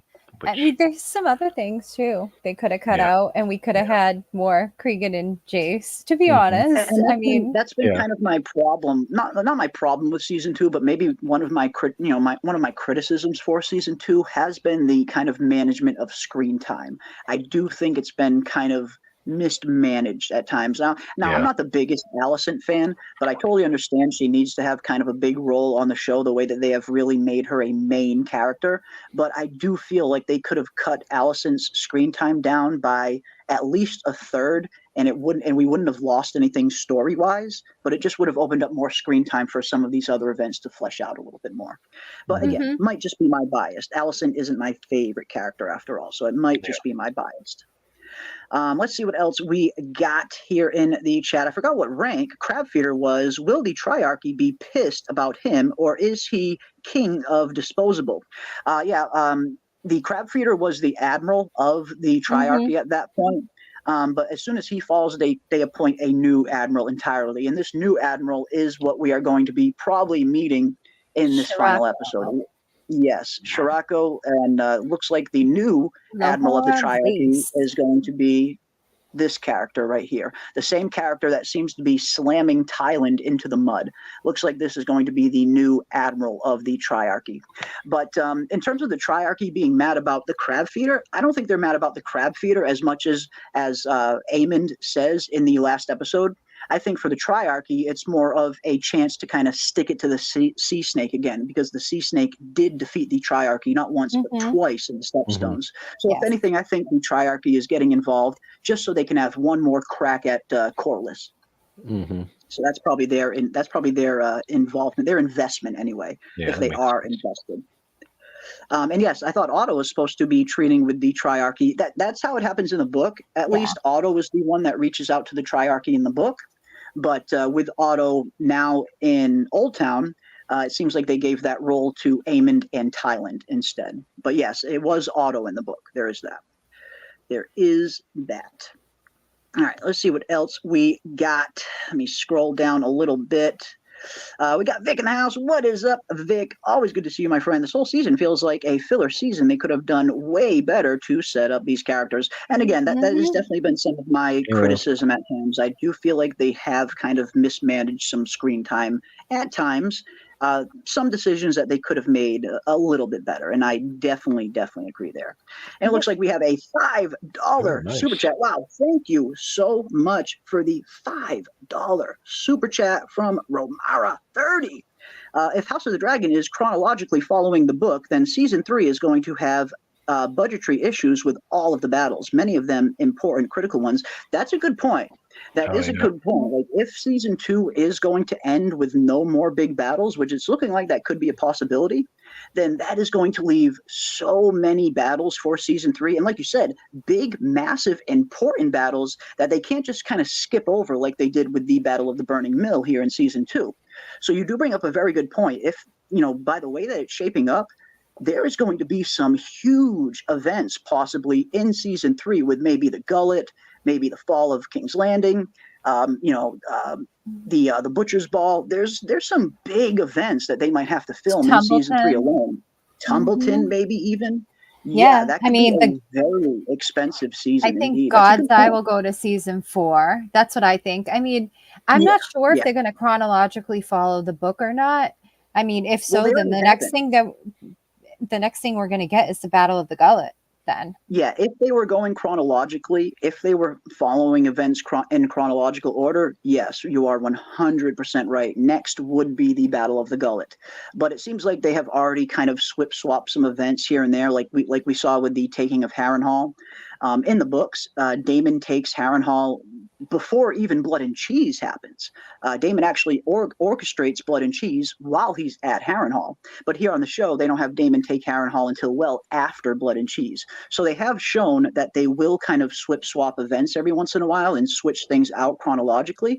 So I wouldn't be too surprised if we see more of that. I think you're right, Kayla. I think we could see a little bit more of that. And because the Battle of the Gullet is next in the book doesn't necessarily mean that will be next on the show. That's true. Although I will say, if the show opens up next in 2026 with the Battle of the Gullet, I have no complaints. That's going to be insane. I won't have any complaints. And that could be that could even be a theme that they might want to continue, where each season premiere starts on a massively big event. Like this year, we got Blood and Cheese right in the very first episode. That could be a theme that they might want to continue, where each season premiere starts on a really big event. That is definitely possible, and there's more than enough big events that they could easily kind of schedule it that way. So yeah, that's possible. I mean, that's very possible. We're also getting more A Song of Ice and Fire content too. Did you see that news this week? Yes. Yeah, so we got seven yeah. A Song of Ice and Fire spin-offs 3 that are live currently in development. And 4 animated. Yeah, I can't freaking wait. I really hope a good amount of them get greenlit. I know not all of them will get greenlit, obviously, but even if just half of them, or even if just a third of them get greenlit, that is going to be A Song of Ice and Fire shows to look forward to for the next decade or more. I want them all. So yeah, I want them all. I really want to. Honestly, at this point, I want Aegon's Conquest to get greenlit the most. But after Aegon's Conquest, I really want them to greenlight these animated shows. If they can greenlight some of these animated shows, they'll be able to pump those out so much faster. Yeah.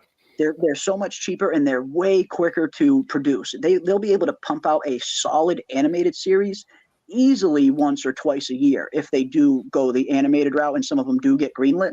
Yeah, they'll be able to pump those out way more often. That way they can give they can give us as fans something, A Song of Ice and Fire, to look forward to while we're in between big seasons like House of the Dragon, Aegon's Conquest, Dunk and Egg. You have the big live action ones that seem to be that are going to be coming on once every other year. So if you do have a good, healthy amount of animated shows that you could play in between on the off years, it would be perfect. You have a nice steady stream of A Song of Ice and Fire content, and hopefully they're planning for that.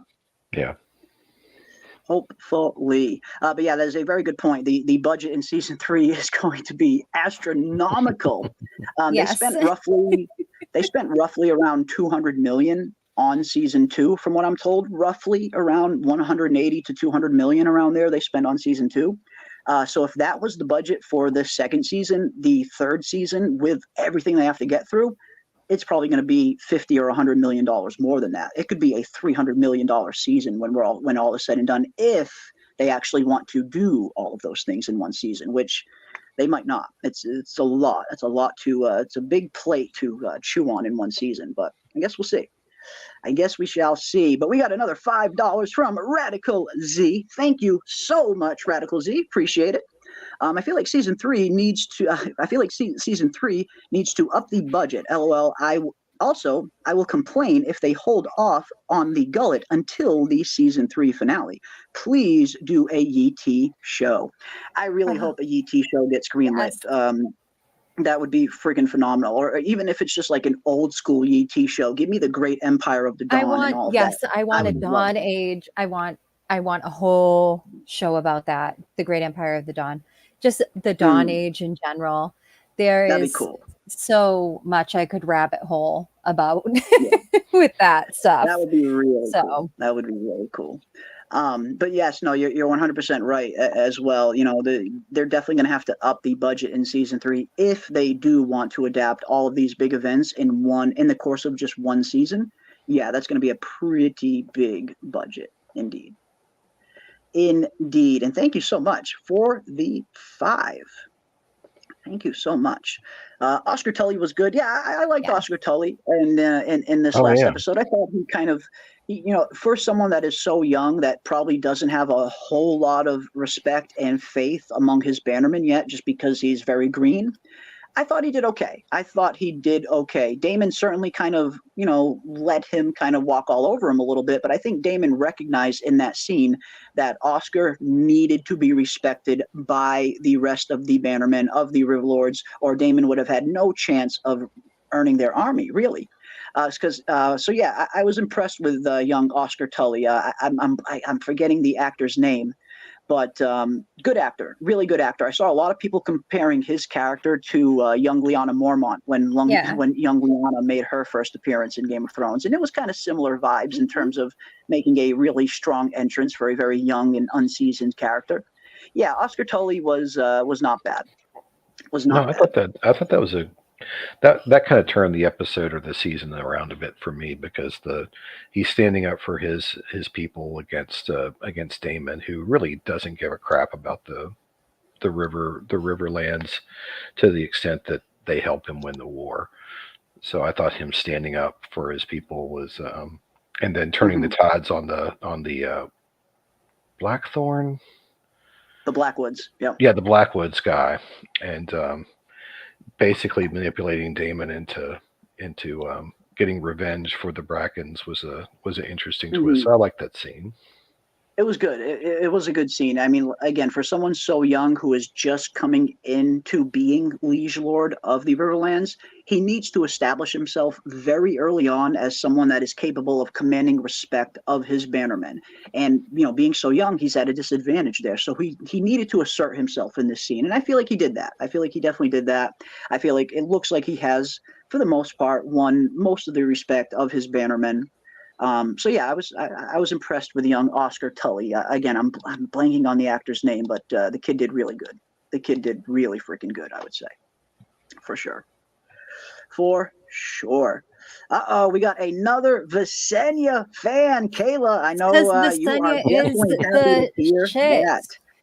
Visenya, my favorite character, witch, warrior, queen in Fire and Blood. Look, for 50. Yes. Kayla, I'll let you talk a little bit about this one. Visenya is Kayla's favorite character by far. There is a lot to be said about Visenya, but I highly suggest that you go back into Fire and Blood and you read in between the lines. I have many different theories, and when you go into the world of Fire and Ice, despite some things that were changed within Fire and Blood, but for the most part, the things about Visenya and the stuff that's written in it, read in between the lines. I just want to say that because I have a ton of theories and I will talk here all night about Visenya. So read in between the lines. She is a super interesting character. And yeah, I mean, you're letting me take over here, and this will be like another like a 5-hour long conversation. But definitely it makes you question when you reread things and you realize how Valeria was. Valeria didn't have houses.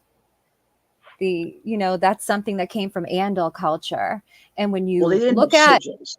They didn't have banners. They had houses. They didn't necessarily have houses in the sense of like how Westeros does. That's what It seems to be a little bit of a different kind of structure. So I think there are 12 or 13 Dragon Lord families that kind of presided over Valyria.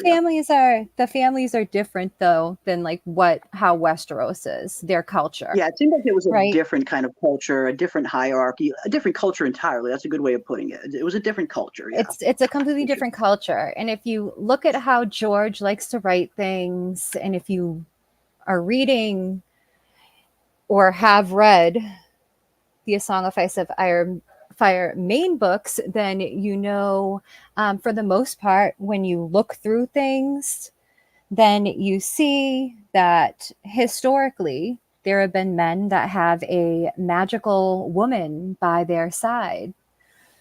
So Very true. I'll say that. I mean, we have From Stannis with Aegon, Melisandre, and well, even from Aegon to Maegor to all the way down, almost. Yeah, a lot of that's these, been a lot of the pushing most them, or the powerful rulers. motivating force for them. Yeah. Okay. So there, I actually wrote a huge post about this. It's like last week. It was a very long post, but there's things to think about. So, and then There's some upon interesting researching things. some things, I mean, I feel like at some point I'm going to have a moment where I talk about this and break this down in some structured format for people so they can follow. Well, But hopefully, there's a lot. you know, There's a lot. there's a lot there. There's a lot there with Visenya's character. I feel like Visenya has the most character development of the three original Targaryens, just because she lives the longest, and she does the most. So there's probably more material for Visenya than even Aegon at this point. And yeah, she's an absolute badass. I mean, she was pretty much responsible for the formation of the Kingsguard, saved Aegon's life probably multiple times. One time when Dornish assassins came very close to actually killing Aegon if it wasn't for Visenya. And yeah, she is an awesome character for sure. And I do hope, as Radical Z points out, could we see Valyria on screen one day? I am really, really hoping that if Aegon's conquest does get greenlit, I really hope that they start with the doom of Valyria. I just feel like if they're going to tell the full story of the Targaryens, then you need to tell the full story of the Targaryens. And that starts with Daenys the Dreamer having the dream of the doom, showing the doom, and then showing the Targaryens migrating to Dragonstone, building the castle of Dragonstone, and then maybe seeing the series flash forward 100 years or so to Aegon's time when Aegon is a young man. That's my hope anyway. I have no idea what is going to happen, but if Aegon's conquest does get greenlit and they truly want to tell the true origin of the Targaryens in Westeros, it would benefit them to start with the doom of Valyria. And of course, if Nymeria's 10,000 ships gets greenlit, we could potentially see Valyria at the height of its power in that series as well, considering the big part that they will play in that series potentially. So we could. There's certainly a possibility that we could see old Valyria in live action one day. It's possible. I would love to. I think that would be great if they started the Aegon's Conquest show with that. Just to provide some background context and everything. So if you're going to tell the story of the Targaryens, tell it all. Tell it all right from the beginning. You don't exactly have to explain what caused the doom or anything like that. I know George seems to want to keep that information kind of secretive. He's kind of hinted at times over the years that he's never going to reveal what really caused the doom of Valyria. He did kind of hint that we will find out one day what caused the seasons to kind of go out of whack, and says that it was a magical event that caused these seasons to go all out of whack the way they are, where summer lasts years at a time and winter can last years at a time. He did say that that will be explained in the book at some point. But anytime someone brings up anything about old Valyria, just you listen to the words that he says. He's very careful in his verbiage. He picks his words very, very carefully. And that's something that, anyone who's been studying George for a while will definitely come to realize. He's very specific in his choice of words, as Kayla will know, especially in his not a blog posts. But I get the feeling that's one of those things that he just doesn't want to reveal. It seems like that's one of those things that he just wants to keep a mystery. And it kind of, in some ways, I want to know what caused the doom, but in other ways, I kind of don't. It kind of, once you find out, it kind of takes away a little bit of the magic of the mystery. So I'm kind of cool whatever he does. If he does reveal what caused it, great. If he doesn't, I won't be too disappointed, I guess is what I'm saying. But yeah, hopefully we will see Valyria on screen at some point. That would be absolutely awesome. Absolutely awesome. We got another 5. Didn't know Vhagar was named after the Valyrian god of war. Are any of you familiar with the origins of Balerion and Meraxes' names? In terms of the specific gods that they're named after, no. I do know that they're named for Valyrian gods, but I don't know the specific gods that Balerion and Meraxes are named after. I don't believe that's stated. I know Visenya's. I don't think the other two are stated. I mean, a lot of the dragons' names are kind of based on Valyrian gods, like Cyrax. Yeah, Cyrax. Even that was based on a Valyrian god. So most of the dragon names that we see on the show seem to be based on some kind of Valyrian gods, but they don't get too specific on what gods those are that I've seen yet. Yeah, they don't.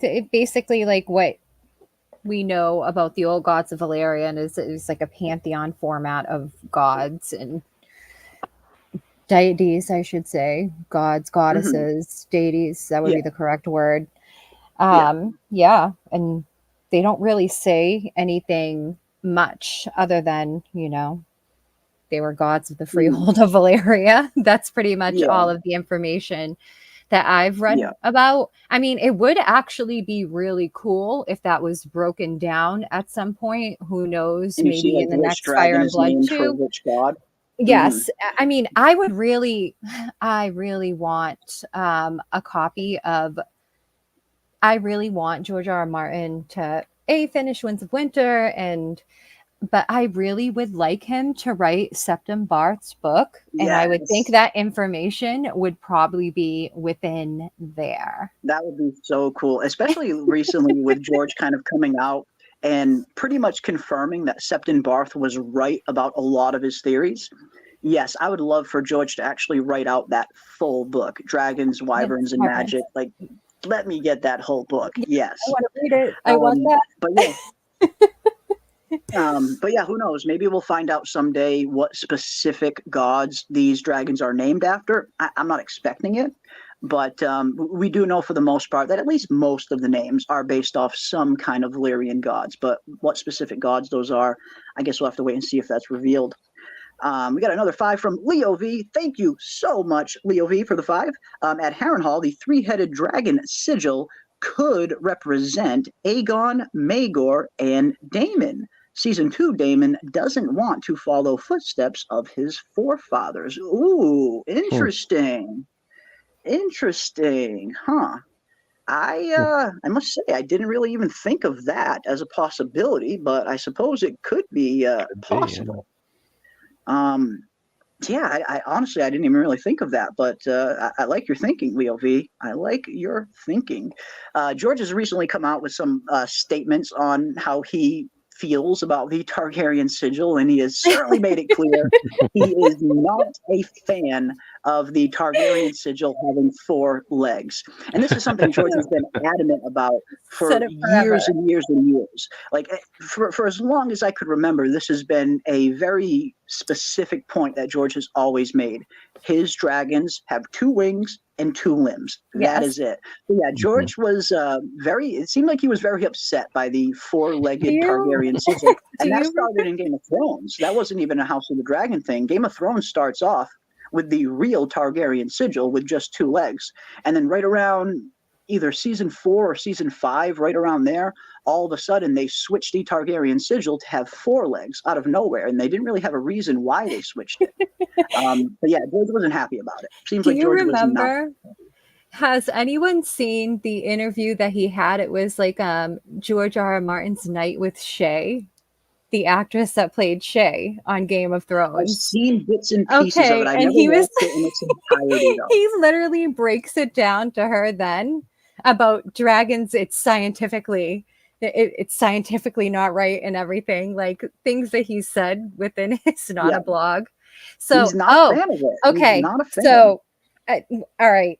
So I have the same theory that Strega just said, and I could literally just bang that out real short. No, so I definitely think Visenya was more of a ruling factor than the histories might have originally kind of put down. Obviously, Aegon is going to get all of the acolytes as being the firstborn and eldest male.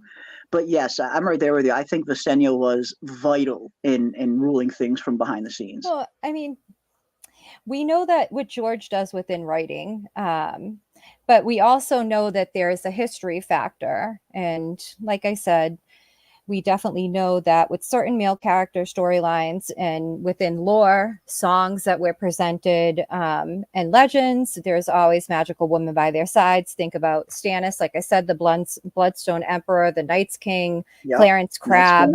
I mean, I can go on.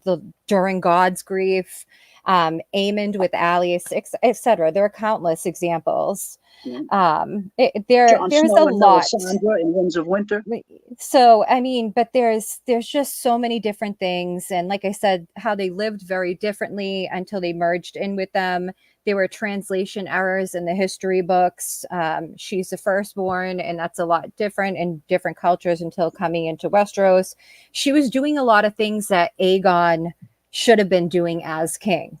And like plus, so forming she the had Kingsguard and things like that. That was all Visenya. Like she formed the Kingsguard. The Kingsguard might not have ever existed if it wasn't for her. So she does. I mean, she didn't get all the credit for everything that she's done, but I definitely think she's been kind of vital to Aegon's success. Meraxes too. I mean, Rhaenys in Meraxes too when she was around as well.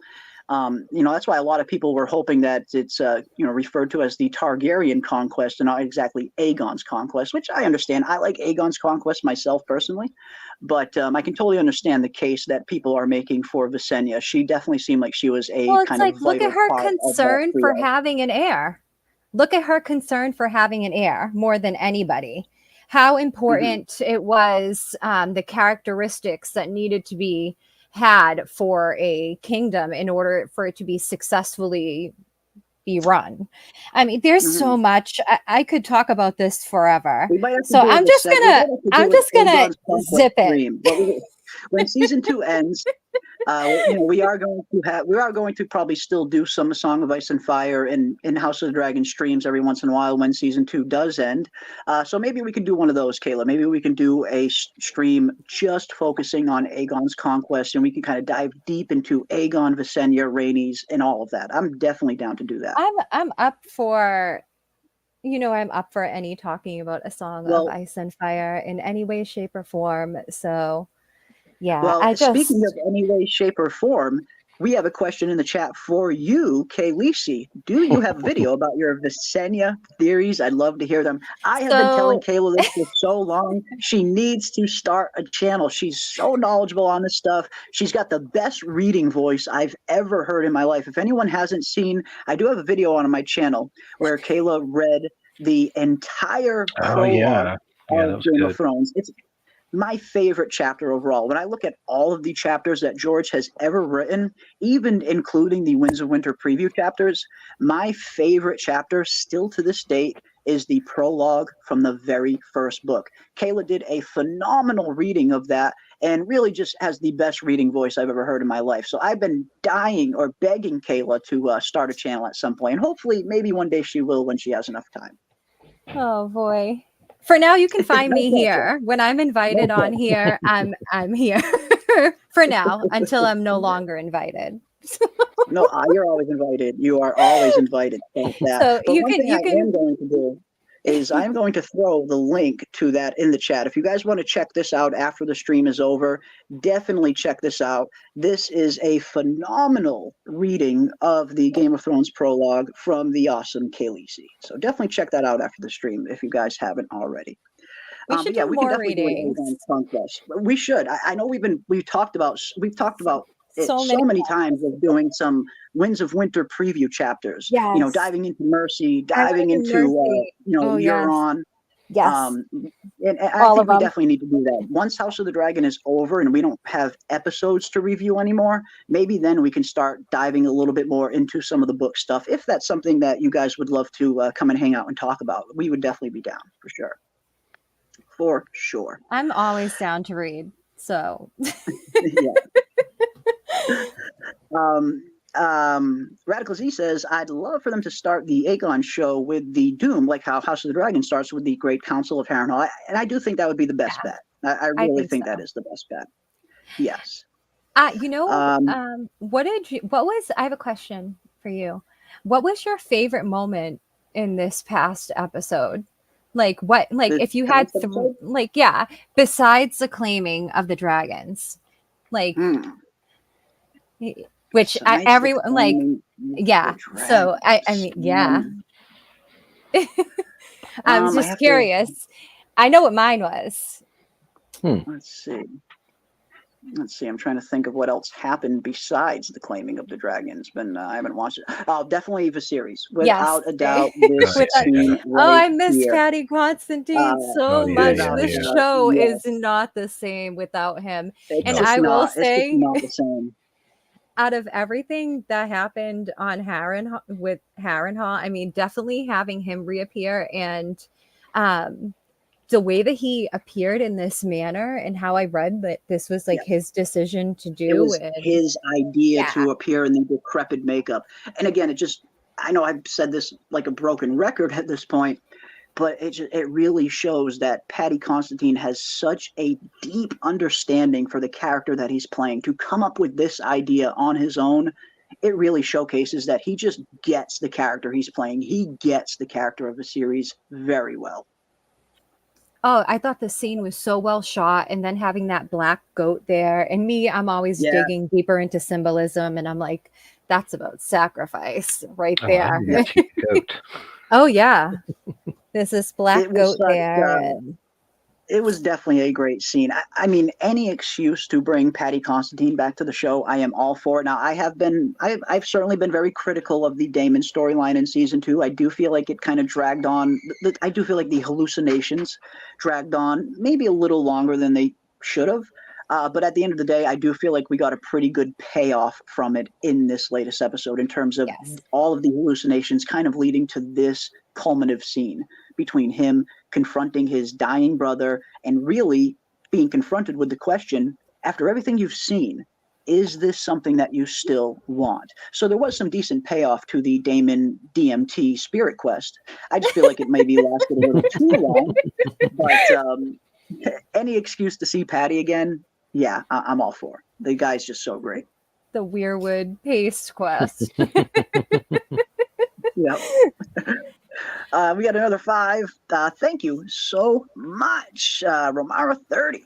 Love to see Aemond and Daemon laced in old Valyrian armor, speaking high Valyrian before getting down to business the old Valyrian way. Now, how badass would that freaking be?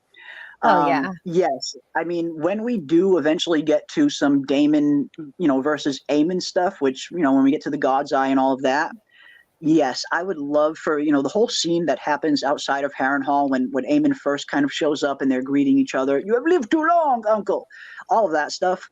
I would love for that entire scene to happen in Old Valyrian, in High Valyrian. I think it would just play so much better. It'll come across so much better. It'll land way harder, and it'll be way more just Targaryen. I mean, I would love for that final scene, for that interaction between the two to happen in full-on High Valyrian. That would be absolutely awesome. Mm-hmm.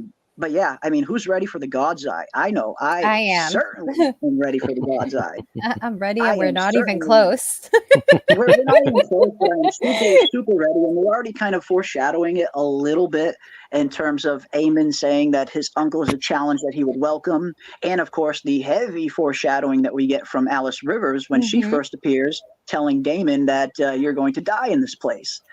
Which still remains to be seen. We have no idea what's going to happen on the show, and we have no idea what Daemon's fate really even is in the book, considering all the different reports. But yes, I cannot wait for the Battle of the God's Eye. And if anyone wants to know what the Battle of the God's Eye is, I am going to play a Battle of the God's Eye clip right now. But if you don't want any spoilers from the book, if you don't want to know what the God's Eye is, and you don't want any spoilers, click off the video now and return in 2 minutes. It's just a 2-minute clip, but I'm going to play it right now to give people a small taste of what we could potentially expect when the Battle of the God's Eye eventually comes around. I'll give it 5 seconds or so people can hop out of the chat if they don't want spoilers, but it'll only be 2 minutes. You can pop right back in 2 minutes. So 5, 4, 3, 2, 1. Here we go, folks. This is what we could potentially look forward to for the battle over the God's Eye. Then Daemon sent a challenge to his nephew Aemond and flew to Harrenhal alone to wait. 14 days later, a shadow blacker than any passing cloud swept over Harrenhal. Vhagar had come at last, and on her back rode one-eyed Prince Aemond. He mocked Damon for facing him alone. "You have lived too long, uncle." And Damon replied, "On that much, we agree." Then the old prince climbed stiffly onto the back of his dragon Caraxes, but neglected to fasten the chains that secured rider to saddle. The sun was close to setting when, as one, the two dragons leapt into the sky. Damon took Caraxes up swiftly until they disappeared into a bank of clouds. Vhagar, older and slower, ascended more gradually. Up and up Vhagar soared, searching for Caraxes. Sudden as a thunderbolt, a shrieking Caraxes dove upon Vhagar. Locked together, the dragons tumbled toward the lake. Caraxes' jaws closed upon Vhagar's neck, but Vhagar raked open Caraxes' belly, and her teeth ripped off a wing. The lake rushed up with terrible speed. Then Daemon Targaryen, who had never fastened his riding chains, stood in his saddle. He leapt from his dragon to Aemon's, and in his hand was Dark Sister, the Valyrian sword of Aegon's sister queen, Visenya. As Aemon One Eye looked up in terror, Daemon ripped off his nephew's helm and drove the sword down into his one remaining eye so hard the point came out the back of the young prince's throat. Half a heartbeat later, the dragons struck the lake, sending up a gout of water so high that it was said to have been as tall as Harrenhal's great tower. The lake boiled with dragon blood, and then was still. Daemon Targaryen was 49 at his death.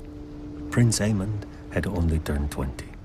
Vhagar, the greatest of the Targaryen dragons, had counted 181 years. Thus passed the last living creature from the days of Aegon's conquest. Oh man, I freaking miss these history and lore videos. Oh, they were so good. So much. I was really hoping they were going to start doing them again when House of the Dragon came out. Now, when these came out during Game of Thrones, they would come out for every Blu-ray DVD release. Every time they would release a Blu-ray or a DVD of a completed season, they would have some really awesome special features. And each season would have something like this, where it was usually a good hour or so of these little history and lore animated videos that are always narrated by the cast. And yes, I see everybody pointing out the Pedro Pascal voice. He's got such a good narration voice. The dude, they picked the perfect voice to narrate that, especially in the Auburn accent. Great. All Harry narration Lloyd was does a lot of them beautiful as well. All of them. Harry Lloyd has got one of the best narrating voices I've ever heard. There's actually one iteration. There's an audiobook out there of Harry Lloyd actually reading not only Fire and Blood, but the Dunk and Egg series as well. It's definitely the best audiobook when it comes to narration. Harry Lloyd, the guy just kills it every time, who of course was the original Viserys in Game of Thrones, Daenerys' brother. But yes, I was really hoping they were going to start doing some more of these history and lore videos when House of the Dragon came out. I could not wait for the House of the Dragon Season 1 box set to come out. I rushed out to grab it, hoping that we would get some kind of history and lore, special features on that, but we didn't get any of that. Like, I really hope they start doing it at some point, but I don't know if they will. I very much miss those. There's so much other A Song of Ice and Fire history that they could cover. They don't necessarily have to even cover anything Targaryen based. It seems like they're planning on adapting a lot of Targaryen history. So I understand if they wanted to kind of stay away from that, but there's so much other timelines and time periods and stories that they could adapt in the Age of Heroes. Yes. Age of Heroes. There's so much stuff in Essos, like ancient histories of Essos and stuff. So yeah, I was really hoping we were going to get some more history and lore videos like that for House of the Dragon, but unfortunately we haven't yet. But you have the whole Dance of the Dragons on your channel. You did that last year, I think. Yep. I don't know where my phone is at the moment, but if you probably can drop it into the comments or wherever the case so people can find it. And actually everyone should check out all of Jeremy's lore videos. Absolutely. They're my absolute favorite. I tell Jeremy all the time, he needs to make more lore videos. Yeah. They're absolutely phenomenal.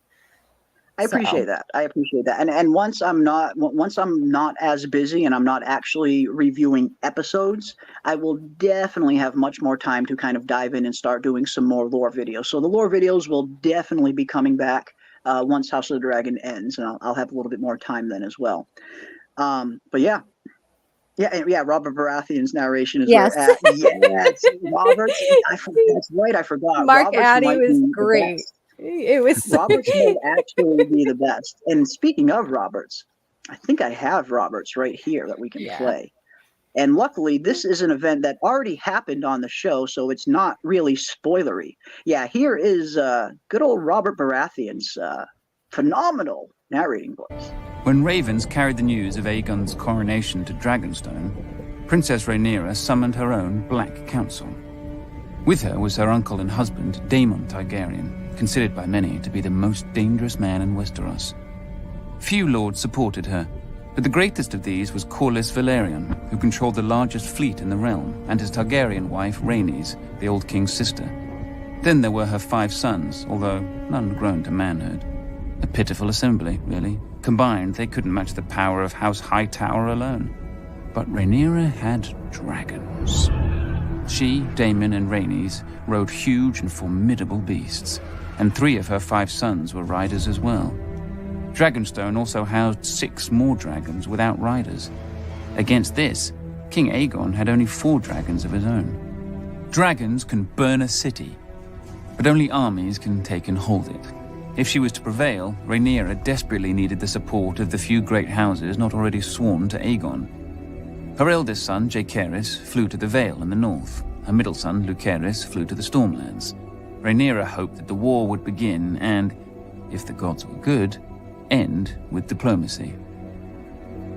As always, they weren't. Little Prince Lucerys must have wet himself when he entered Storm's End and found King Aegon's younger brother Aemond already with Lord Baratheon. Aemond was fearsome even before he lost his eye and set a sapphire in its stead. But the princeling pleaded his mother's case. Finally, Lord Baratheon made his decision. Go home, pup, and tell the bitch your mother that the Lord of Storm's End is not a dog she can whistle up. As Aemond's false eye gleamed at him, the princeling fled the castle and mounted his young dragon, Arax. The rain fell in sheets, and great bolts of lightning lit the world bright as day. Arax was struggling to stay aloft in the gale, when a roar shook the very foundations of Storm's End. Aemond rose through the clouds, and below him the monstrous Vhagar. Vhagar was 5 times the size of Arax, and a hardened survivor of 100 battles. Vhagar caught him above Shipbreaker Bay. Watchers on the castle walls saw distant blasts of flame, and heard a shriek drown out the thunder.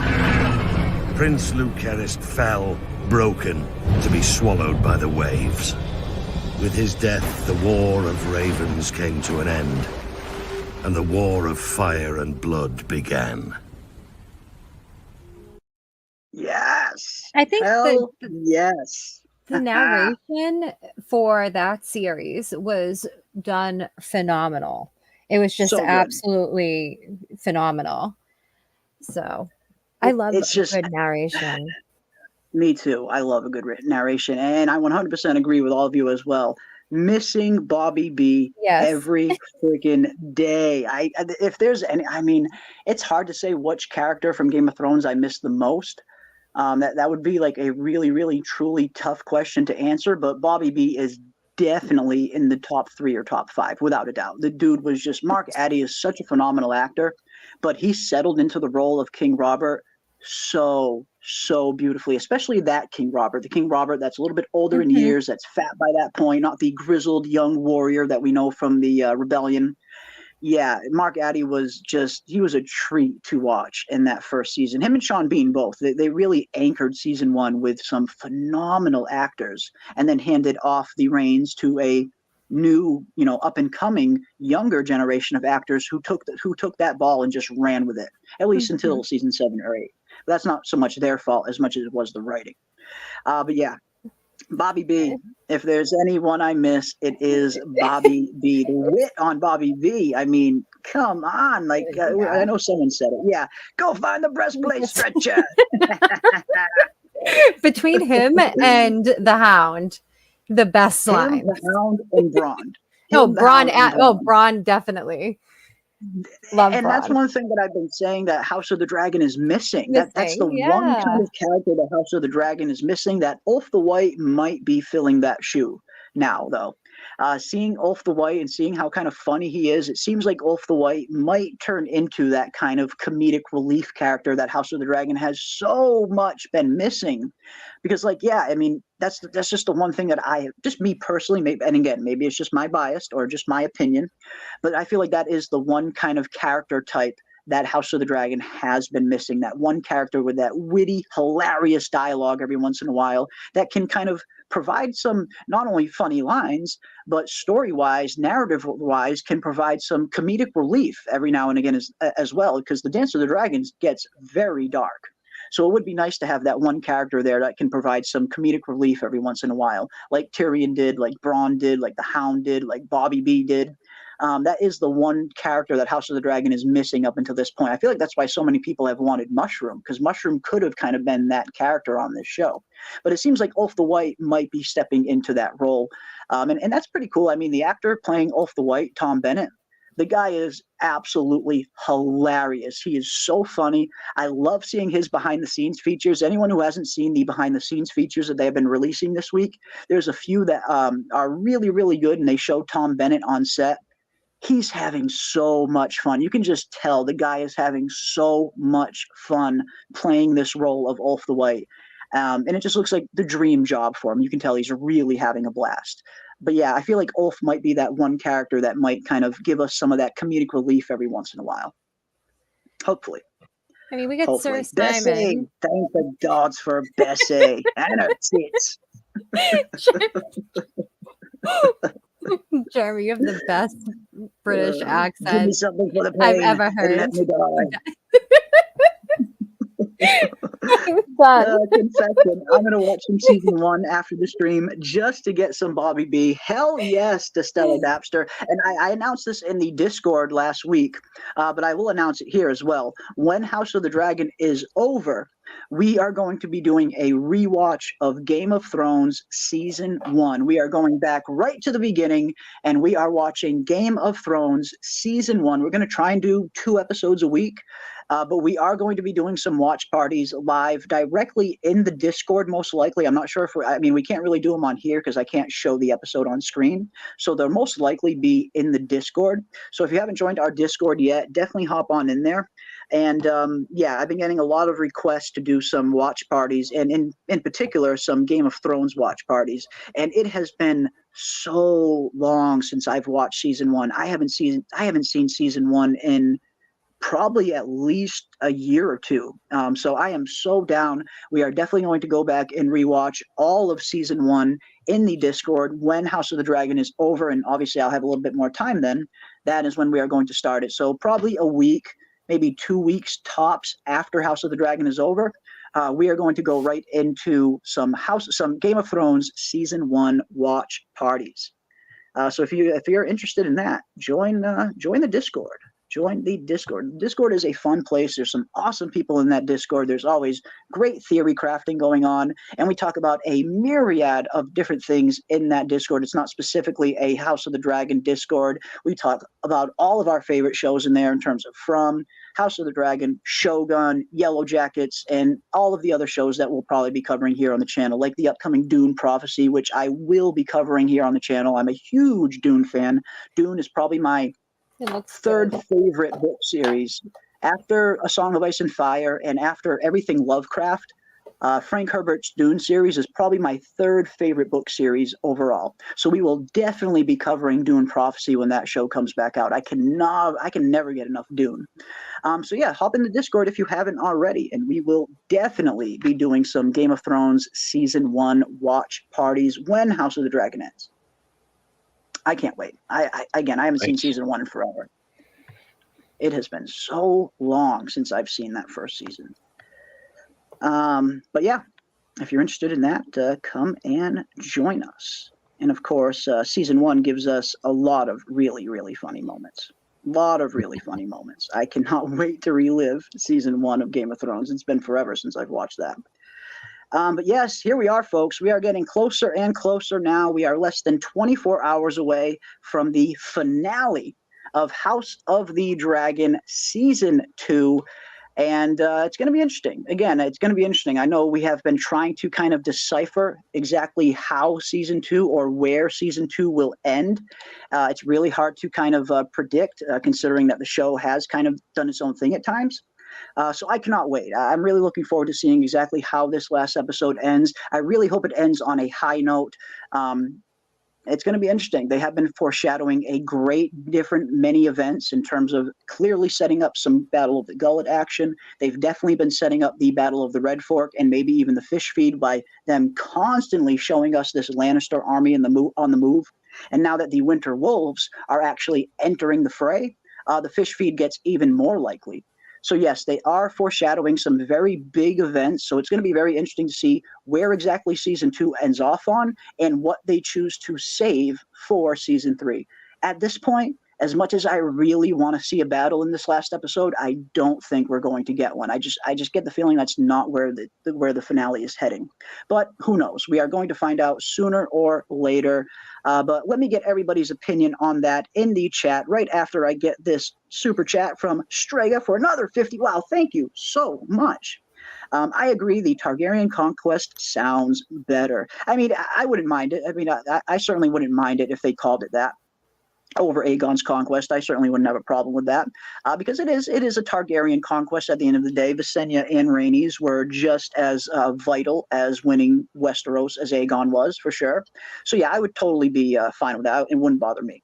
But thank you so much for the super chat. Very, very much appreciate that. Let's see what else we got.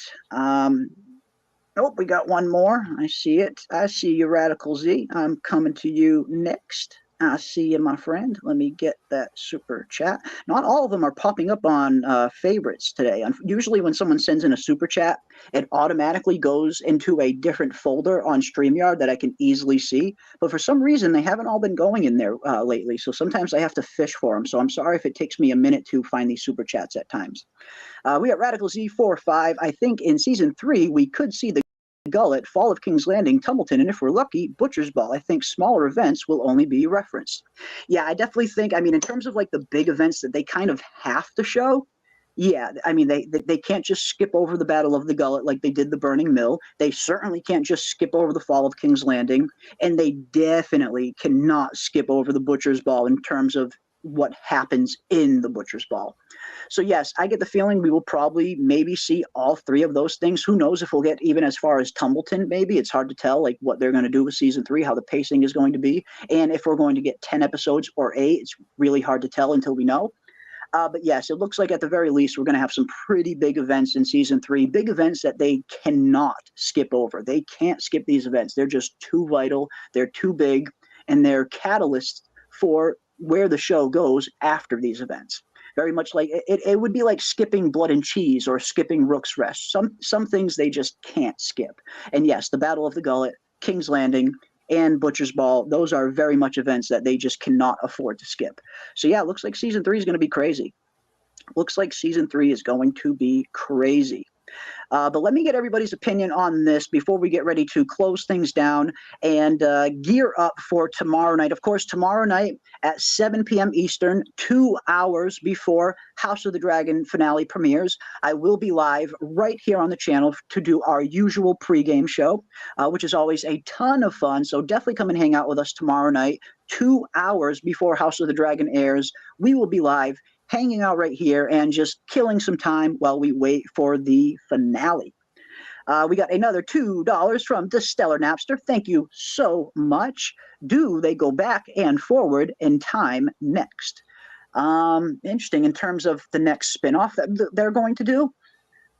It's going to be hard to tell. Now, if Duncan Egg technically is the next spinoff that they're doing, that will be going forward in time from the Dance of the Dragons. So they will be going forward a few decades.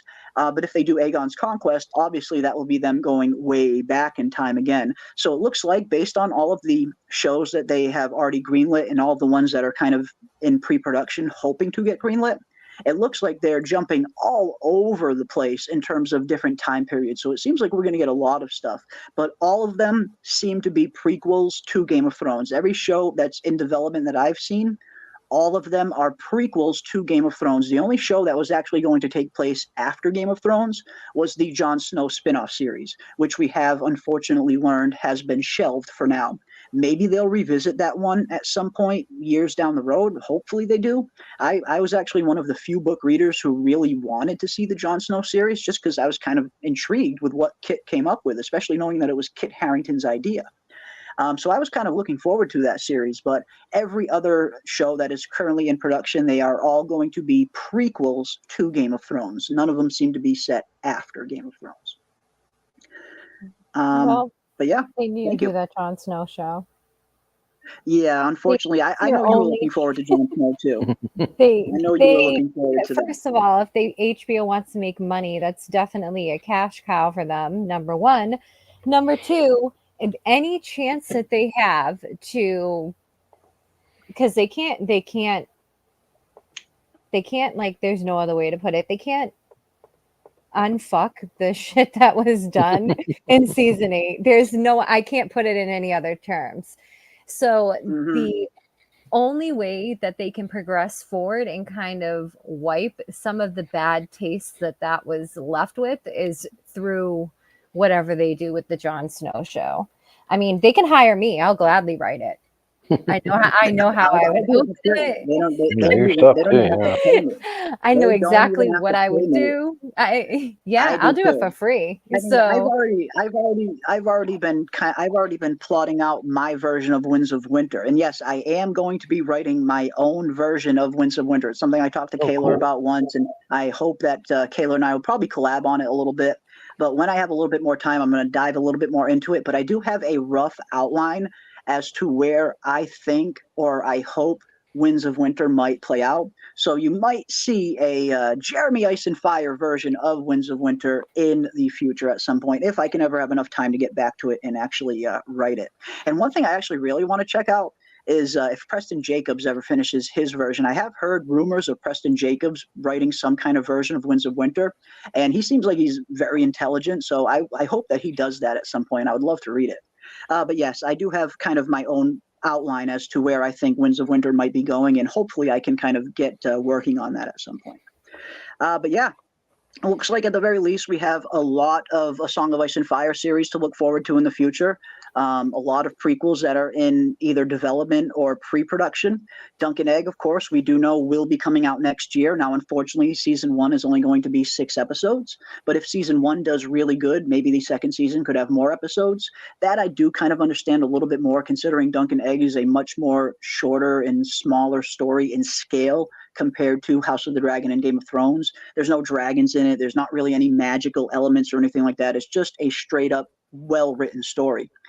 So I am looking forward to Dunk and Egg. That will be coming probably pretty early in 2025, maybe not too early, maybe spring or summertime the latest. We probably will have Dunk and Egg season 1, which of course we will definitely be covering here on the channel. And of course, if we ever get any kind of confirmation of an Aegon's Conquest getting greenlit, or Corlys Velarion's 9 Voyages getting greenlit, or Nymeria's 10,000 Ships, or any other of the numerous productions that are currently being pre-developed, hopefully, fingers crossed, we have a lot of A Song of Ice and Fire content to look forward to over the next decade or two. But final predictions, guys. Final predictions for the season 2 finale. I want to see what you guys think in the chat and here on the panel. Where do you guys think season 2 is going to end? Do you think we will get the Battle of the Gullet? Do you think we will see the fall of King's Landing? Do you think we will see the Battle of the Red Fork? Or do you think we will see something totally different entirely? Will we be getting a battle in this final episode? What do you guys think? Kayla, will we be getting a battle in this finale? I mean, I would like to see a battle, but I don't know. What I think is like what I said earlier. I think we're going to see Rhaenyra's sons go towards the gay abandon. I think they're going to be setting up the gullet, and we're going to see Rhaena interact with whatever dragon is there, which is more than likely sheep stealer, just judging by the carcasses that were left in the bones. And I'm holding out hope. I'm holding out hope that when she gets there, sadly for her, Nettles is there feeding sheep stealer. I know it's highly unlikely. I know it is so highly unlikely at this point due to just some of the foreshadowing they've been doing with her scenes as a character, and she's more than likely going to claim sheep stealer, and then I'm going to be a little heartbroken and I'll be upset, but ultimately I'm not going to stop watching. So I'll be in for next season.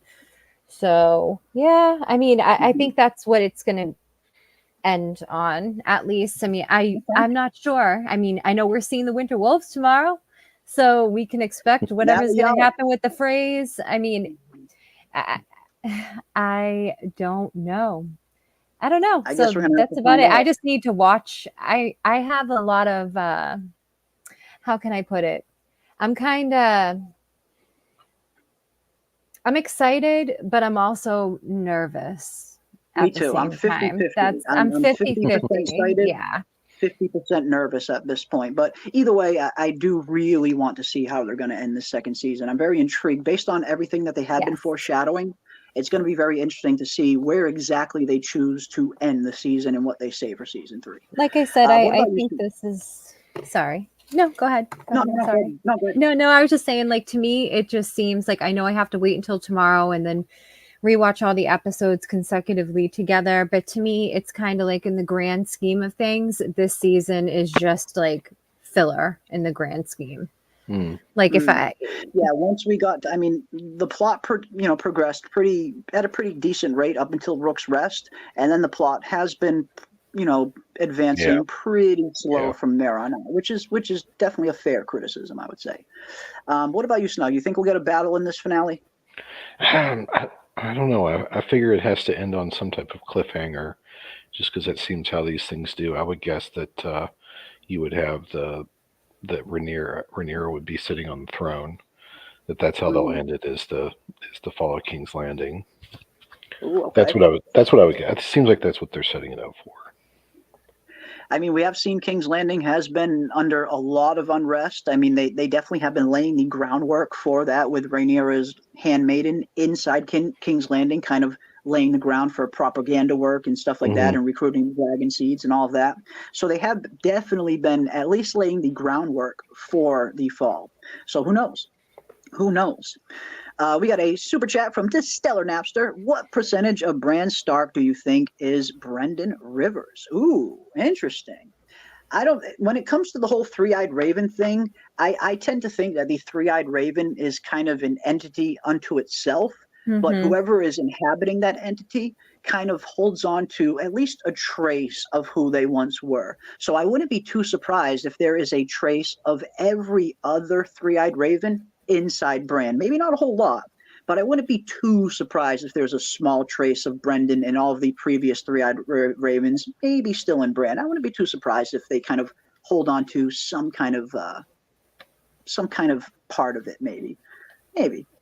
That's an interesting question, though. That is an interesting question, though, because we did see the change that Bran underwent when he became the three-eyed raven. He really, I mean, according to him, he wasn't Bran Stark anymore. So yeah, it's a very interesting question. How much of Bran is Bran? How much of Bran is the three-eyed raven? How much of Bran is Brendan Rivers? It's kind of hard to tell, but I wouldn't be surprised if there's a little bit of everything in there from all of the previous three-eyed ravens. Great question, though. Absolutely great question. Love it. I love it. HBO needs to give a damn for their fans making us wait years. It does kind of suck waiting a year and a half, 2 years in between seasons, especially when you wait almost 2 years and you only get 8 episodes. It can be a little disappointing at time, and that's only natural as fans to want more of a show that we like. That's totally cool. So yeah, hopefully they return to 10 episodes in season 3. Hopefully.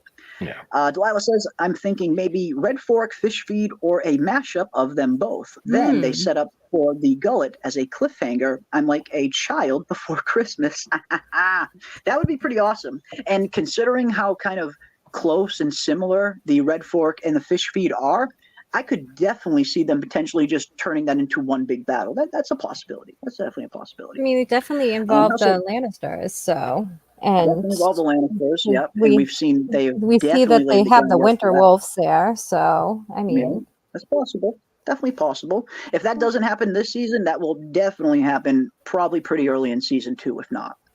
I think House of the Dragon could be 5 seasons at this point. It's really hard to tell. Again, like if season 3 comes around and they're continuing only having 8 episodes per season, then yes, I could definitely see them maybe having a need for a 5th season, maybe.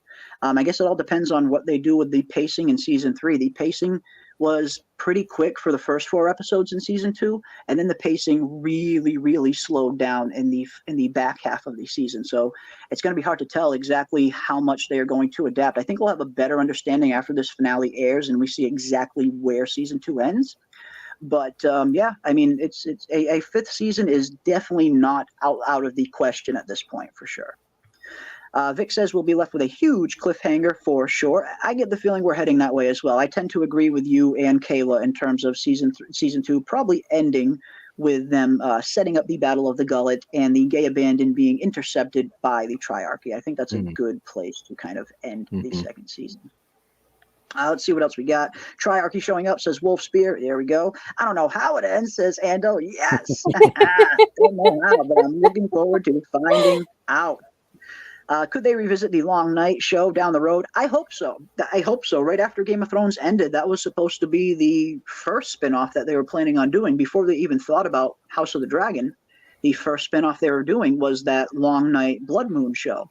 But unfortunately, it turned out to be so abysmal. The pilot that they filmed turned out to be so abysmally unwatchable that they not only scrapped a $30 million project and threw the entire thing out, but from what I'm hearing behind the scenes, they won't even let George R.R. Martin view that pilot because they're so ashamed of it. George hasn't even seen it, apparently. So who knows? I mean, maybe at some point down the road, maybe they could revisit a Long Night show. I certainly hope they do. I was very excited for the Long Night show. I was hoping that was going to get made, but who knows? Fingers crossed, maybe we will get the original Long Night at some point.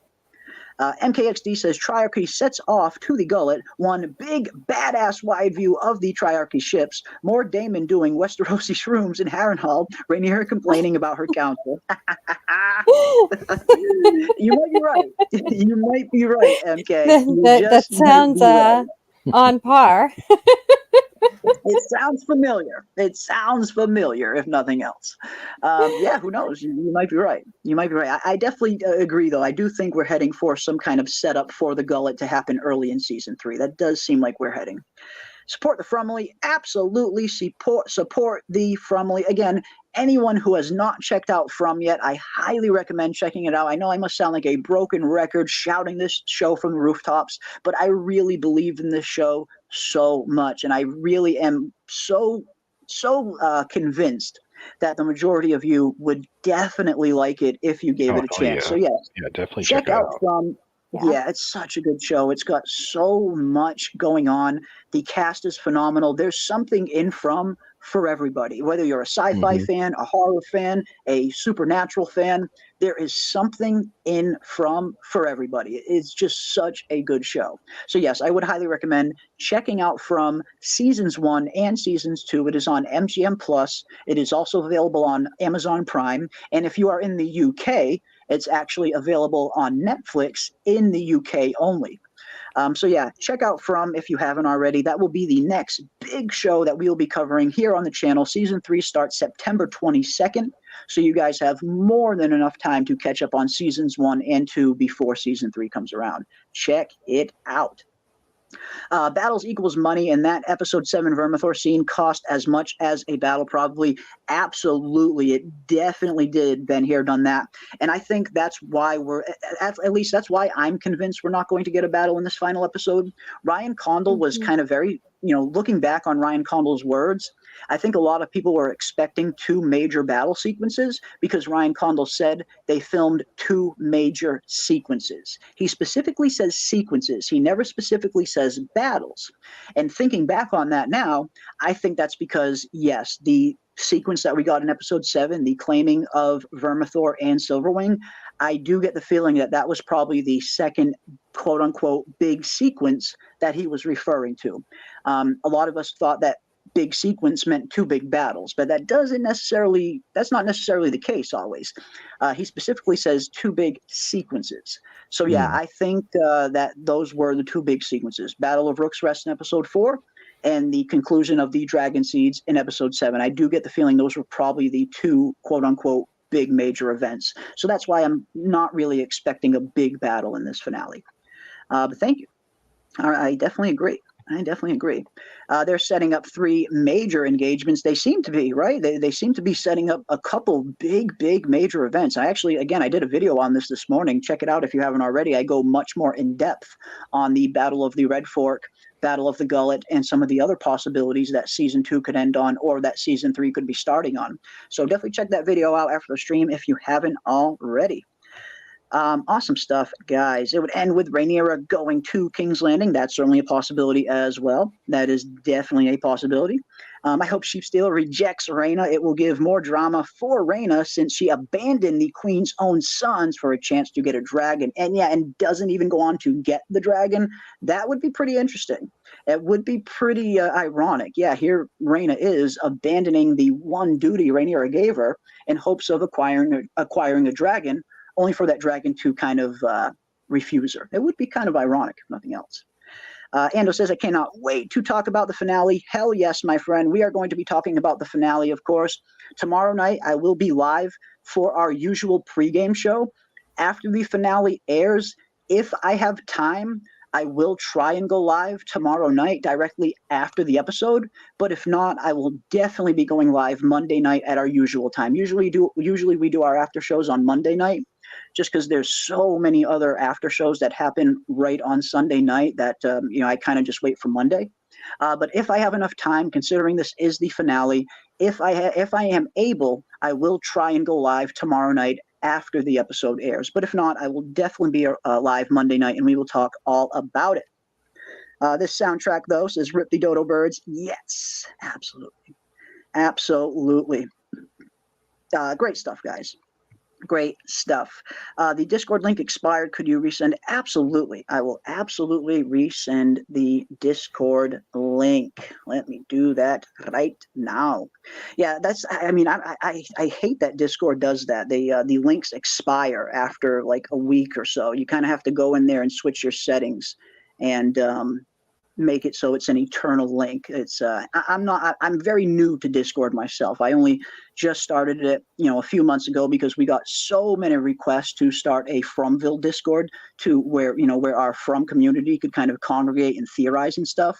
And then it morphed into a From and a Song of Ice and Fire Discord. And now it's just one of those Discords where we all just kind of hang out and talk about all of our favorite shows and movies, but it's mostly predominantly House of the Dragon and From based. But yeah, there is the link. But there it is, folks. We are less than 24 hours away from the final episode. And again, I will be live tomorrow night right here on the channel at 7 p.m. Eastern, 2 hours before the finale loads up. We will be live right here on the channel, hanging out, looking at the finale, and giving our predictions and killing some time while we wait for the final episode. But again, I cannot thank each and every one of you enough for supporting us this season throughout House of the Dragon, throughout all the streams and all the videos. You guys have been so freaking supportive, and it really means the world to me. I can't thank each and every one of you enough. And I also want to thank my awesome co-hosts who have been joining me this season as well. Kayla, Snug, Aldous, Ravener, everybody. You guys have been so awesome. And I look forward to... Oh, absolutely. Always welcome. Always welcome. And I look forward to doing it all over again when From Season 3 gets here in a very short time. So I'm looking forward to it. But of course, biggest thank you goes down to you guys in the chat, the lifeblood of this channel. Again, you guys have been so supportive. I really cannot thank each and every one of you enough. So we will continue to go live even after House of the Dragon is over, and we will at least keep up with some Song of Ice and Fire streams, at least one a week, even during From. I will at least try to do at least one Song of Ice and Fire based stream a week. So if anyone just maybe doesn't want to get into From, which is totally cool, I will definitely still be doing a Song of Ice and Fire content on the channel, and the lore videos will return. But again, big thank you to each and every one of you. We are going to close it down now. Come and hang out with us tomorrow night, 2 hours before the finale premieres, right here on the channel. We will be doing a pre-game show, and I cannot wait to hear everybody's thoughts and predictions for this finale all over again. So again, big thank you to each and every one of you. As always, guys, stay safe out there, be kind to one another, and as always, keep those tinfoil hats on, folks, and I will see you on the next one.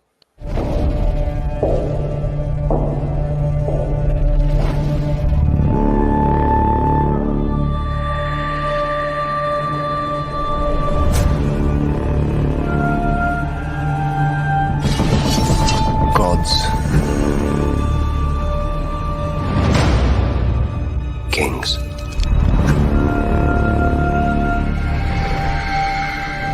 fire,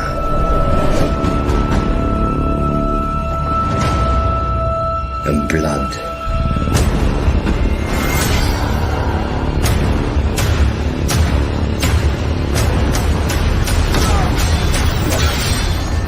Dreams didn't make us kings. Dragons did. The threat of war looms.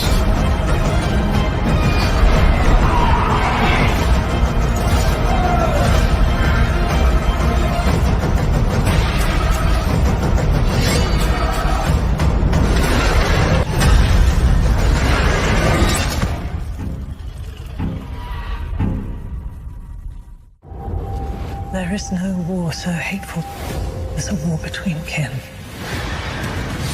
I mean to fight this war and win it. I will not be thought weak. I wish to spill blood.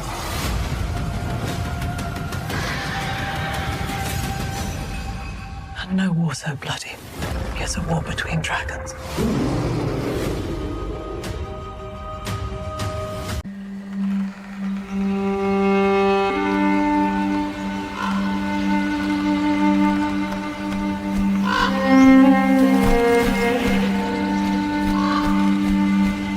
Duty is sacrifice. It eclipses all things, even blood. All men of honour must pay its price. North owes a great duty to the Seven Kingdoms, one older than any oath. Since the days of the first men, we have stood as guardians against the cold and the dark. But my ancestor, Torrin Stark, began a tradition by making an offering at the onset of winter. 1 in 10 men from our household was to be chosen to fortify the watch. This is not a sentence, but an honour. A duty embraced by all who serve the North. Even by mine own kin. The North must stand ready